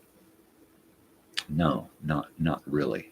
We would be better off going to some kind of solar powered steam, right? Some kind of solar thing that brings the heat and the energy from the sun and magnifies it within like 1,000-fold, and then uses that to create oil pressure or steam or something that then generates energy. This is already technology that we have. There's been so much technology created to bypass fossil fuel burning vehicles, but fossil fuel burning vehicle manufacturers and those entities and companies decided we need to hide all of that technology until we use up all the fossil fuel, or at the very least use up all of these ideas that we have for fossil fuel burning technology, right? Just like the patents held on pharmaceutical remedies, right? They can't make the remedies, even though they've got the better remedies down the road. They can't use them because they have to run the patent out on this and pay out all of the claims on cancer for these things before they can move to the next and the better and the better. And, maybe they've already got the cure for cancer, but they have to wear out all of the patents on these stupid little fucking remedies first before they can say, oh, aha, by the way, now we've come up with this almost, it's just bullshit. It's just all bullshit. They keep feeding bullshit back to us and we just keep gobbling it up. Gobble, gobble, gobble. What are we, fucking turkeys? We must be turkeys because we keep believing it. It's fucking hideous. Hideous. So we're over halfway through our show today, figuring that we're going to go about 6 hours. Every time I say going 6 hours, I feel like, oh my God, what am I going to do for 6 hours? But something will come up, right? Something always comes up. Even if we just watch this dog snore, sometimes that's even better, right? So yeah, Wall Street is just a sham. A bunch of guys making money off people who are making money, off their little corporations who sell us crap we don't really fucking need, right? And it was really neat that last century we were making products, as late as the 80s and 90s that were supposed to last. American made meant you were going to be able to find something to repair this if it failed. You can get a new tube, a new transistor, a new diode, a new, gear, buy a rebuild kit for your carburetor. We could always count on being able to find a way to fix it and then have it last another 20 years and then maintain it somehow and have it last another 10 years and then pass it down to our children and they would take it and keep it in the garage and tinker with it and fix it and get it going again. And then it would last another 20 years and they'd pass it down to their kids and grandkids and on, and that doesn't happen anymore. You can't, Saturns, right? They're not multi-generational. You can't pass down a fucking Hyundai to your grandkids. That Hyundai has a shelf life built into it. It's only meant to last X amount of fucking miles because they want you to buy the next model. They want you to get out of it and get into the new one. And that's with every single car, every single television, all of your stereos, your electronics, especially your electronics. There's so much shelf life, idea built into everything now. We only need it to last 18 months because by then the better stuff is going to be here. It's going to be faster and stronger. And then we don't want people to still be using this. So what do? Let's make it so that after 18 months, their stuff times out and everything starts to slow down and it starts to get glitchy and jittery. And it's like, well, I need a new phone, damn it. And they got you. They fucking got you. I've been using the same phone for years. And that was a phone that my wife used for years, right? And it's like, I'm going to get the most out of this fucking technology that I goddamn can, even though they don't want me to, even though my shit fucks up and runs slow occasionally, I'm going to get what I fucking can out of it. I'll drop everything out of it and re-fucking boot it if I have to make it work again, if that's the case. I look around me. I hate throwing shit away. I dig shit off the fucking street and trash piles and shit that it's like, no, you can't throw this away. It's not just worth something, right? It's not just still worth something. It's worth something to me. It should be worth something to everyone. These are things that were made to last, and we're being handed a bill of goods that isn't worth the cost. It just isn't. It's crap. I still buy vinyl. I buy new vinyl because I know that vinyl, since this vinyl has been around for 40, 50, 60 years or more, the new vinyl that I get is going to be around just as long. And now they're making it better. They're making heavy duty fucking, 180, 20 gram fucking records, big old thick dudes, the no flex in them, just some tough shit. So I know those are going to last. So I still buy vinyl, if I buy something and I know it's going to have a shelf life like a TV, All right. I'm not going to go out and buy the nicest fucking TV that I know is going to be crap in 2 years. Hell no. The apps are going to start running slow. It'll decide to stop and restart whenever it fucking wants, right in the middle of the big game. What happened to the TV? That's fucking old goddamn apps. It's slow. I got to get a new TV. They got you. You know? So therefore, I buy the cheapest good TV out there, right? Because I know that at some point, regardless of what brand it is now, it's probably powered by the same fucking apps. Roku on everything. Everybody uses Roku now because it's an easy app to install and they come with their own remotes. The app has its own remote, right? And so TV manufacturers are like, yeah, we'll sell out to that because that's easy for us. And everybody likes this and everybody likes that. So we'll make everything the same, you know? And so most TVs are crap because they run on the same applications, the same programs. Just fucking hideous garbage, you know, just horrible shit. So the last TV I got is the same brand as the other TVs that I've got because they're easy to turn on, easy to use, easy to program. They function with just about everything, and they make a great monitor as well as a great TV. So yeah, I just get that cheap on-road Roku TV because I know that in a couple of years, whether it's the TV or the apps or the decision for the company to just totally update stuff so much that it just don't work in this TV anymore. So I got to get a new TV anyway. At $55 for a TV, of course I'm going to get that rather than spend $150 on something that's going to give me the same experience and probably fail in the end like the rest. And the better the name brand, usually the shorter the life anyway, you know. Manufactured in factories where people are probably on their phone, not even paying attention to what the fucking robots are doing. So the robots are just over there, zap, zap, zap, zap, zap, zap, zap, zap, zap, zap, zap. And people are like, yeah, that's a cool cat video, you know. And so TVs are just getting pumped out with all kinds of malfunctions, right? Fuck that shit. You know, I think it's time to get a bong hit ready. Because, hey there, big dog. Big doggy dog face. What a sweetheart of a dog. She's got to be the sweetest dog in the world. Of course, our dog Oliver doesn't think so. He gives her crap all the time. Treats her like she's some kind of big giant oaf that he just don't understand. You know, looks at her weird, follows her around. She comes into the room, he gets up and leaves in a huff. If she gets up on the bed, he gets down. You know, he's just a little shit. He's a weird little guy anyway. And on top of that, he don't like her. Every once in a while, he'll come in and he'll stick his tail out, stiff as a poker, and prop himself up and do that quick movement thing.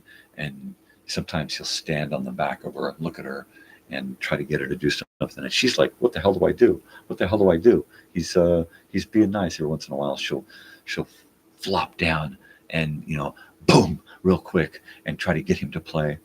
And usually he'll just turn around and walk away or walk past her like, I ain't scared of you, bitch. But he's a funny little dude. Of course, he's sleeping. They get up when my wife does and then go right back into bed where my daughter's at. It's so nice to be able to sleep. Sleeping is great.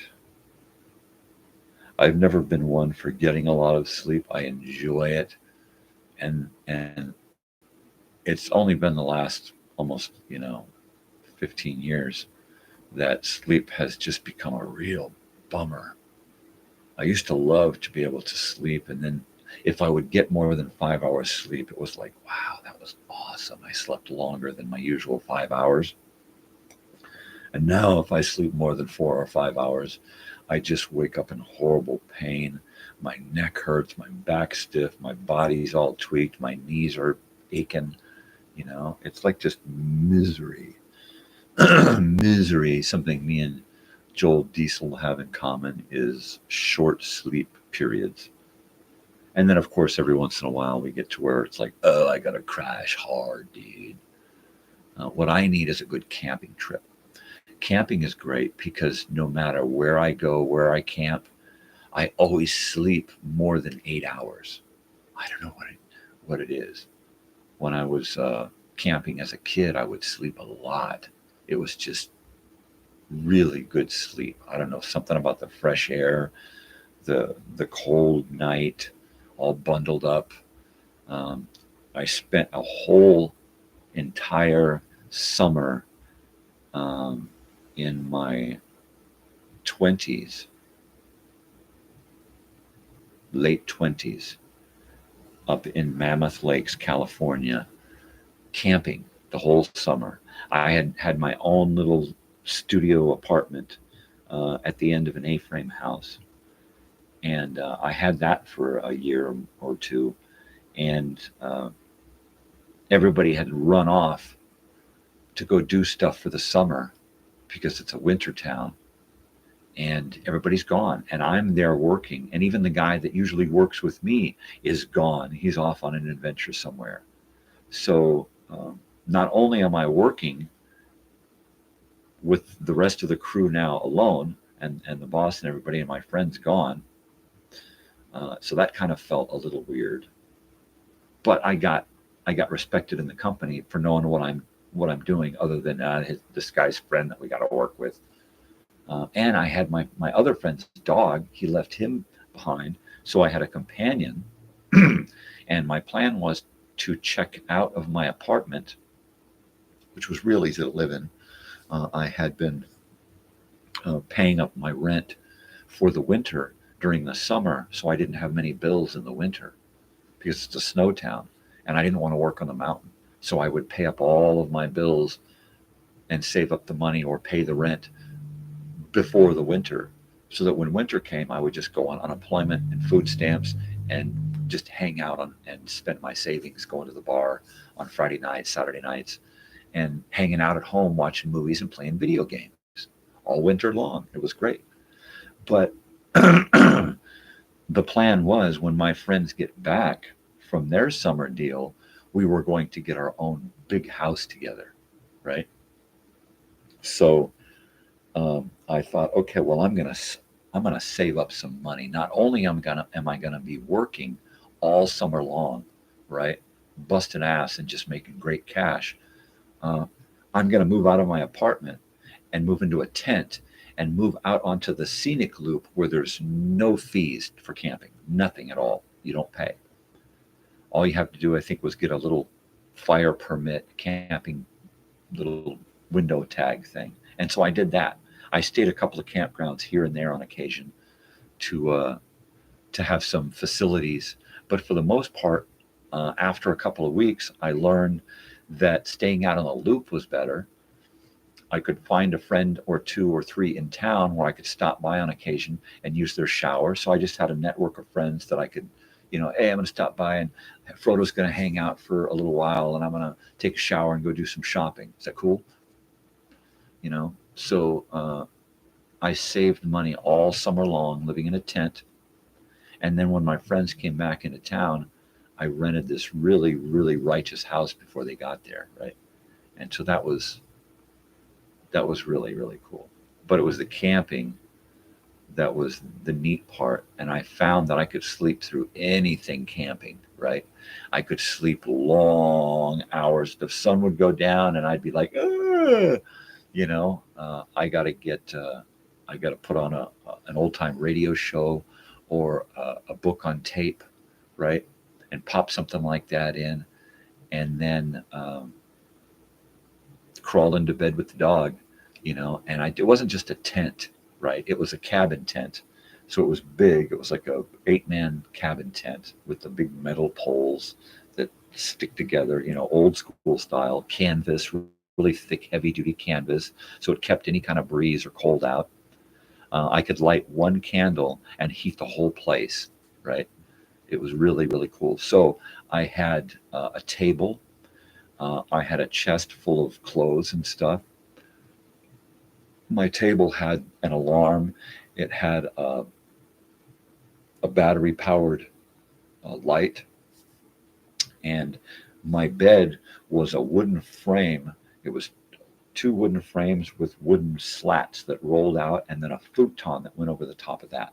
So it was really comfortable. It was up off the ground. It was warm.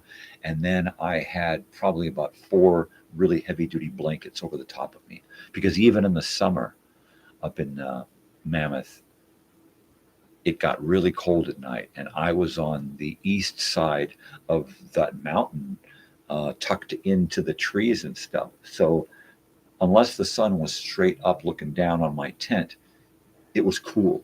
And then when the sun would go down, it would get butt-ass cold. So it was real easy to sleep. Pull those 4 blankets up over the top. Yeah, I got that dog tucked in with me. He would get in there, and he would go out.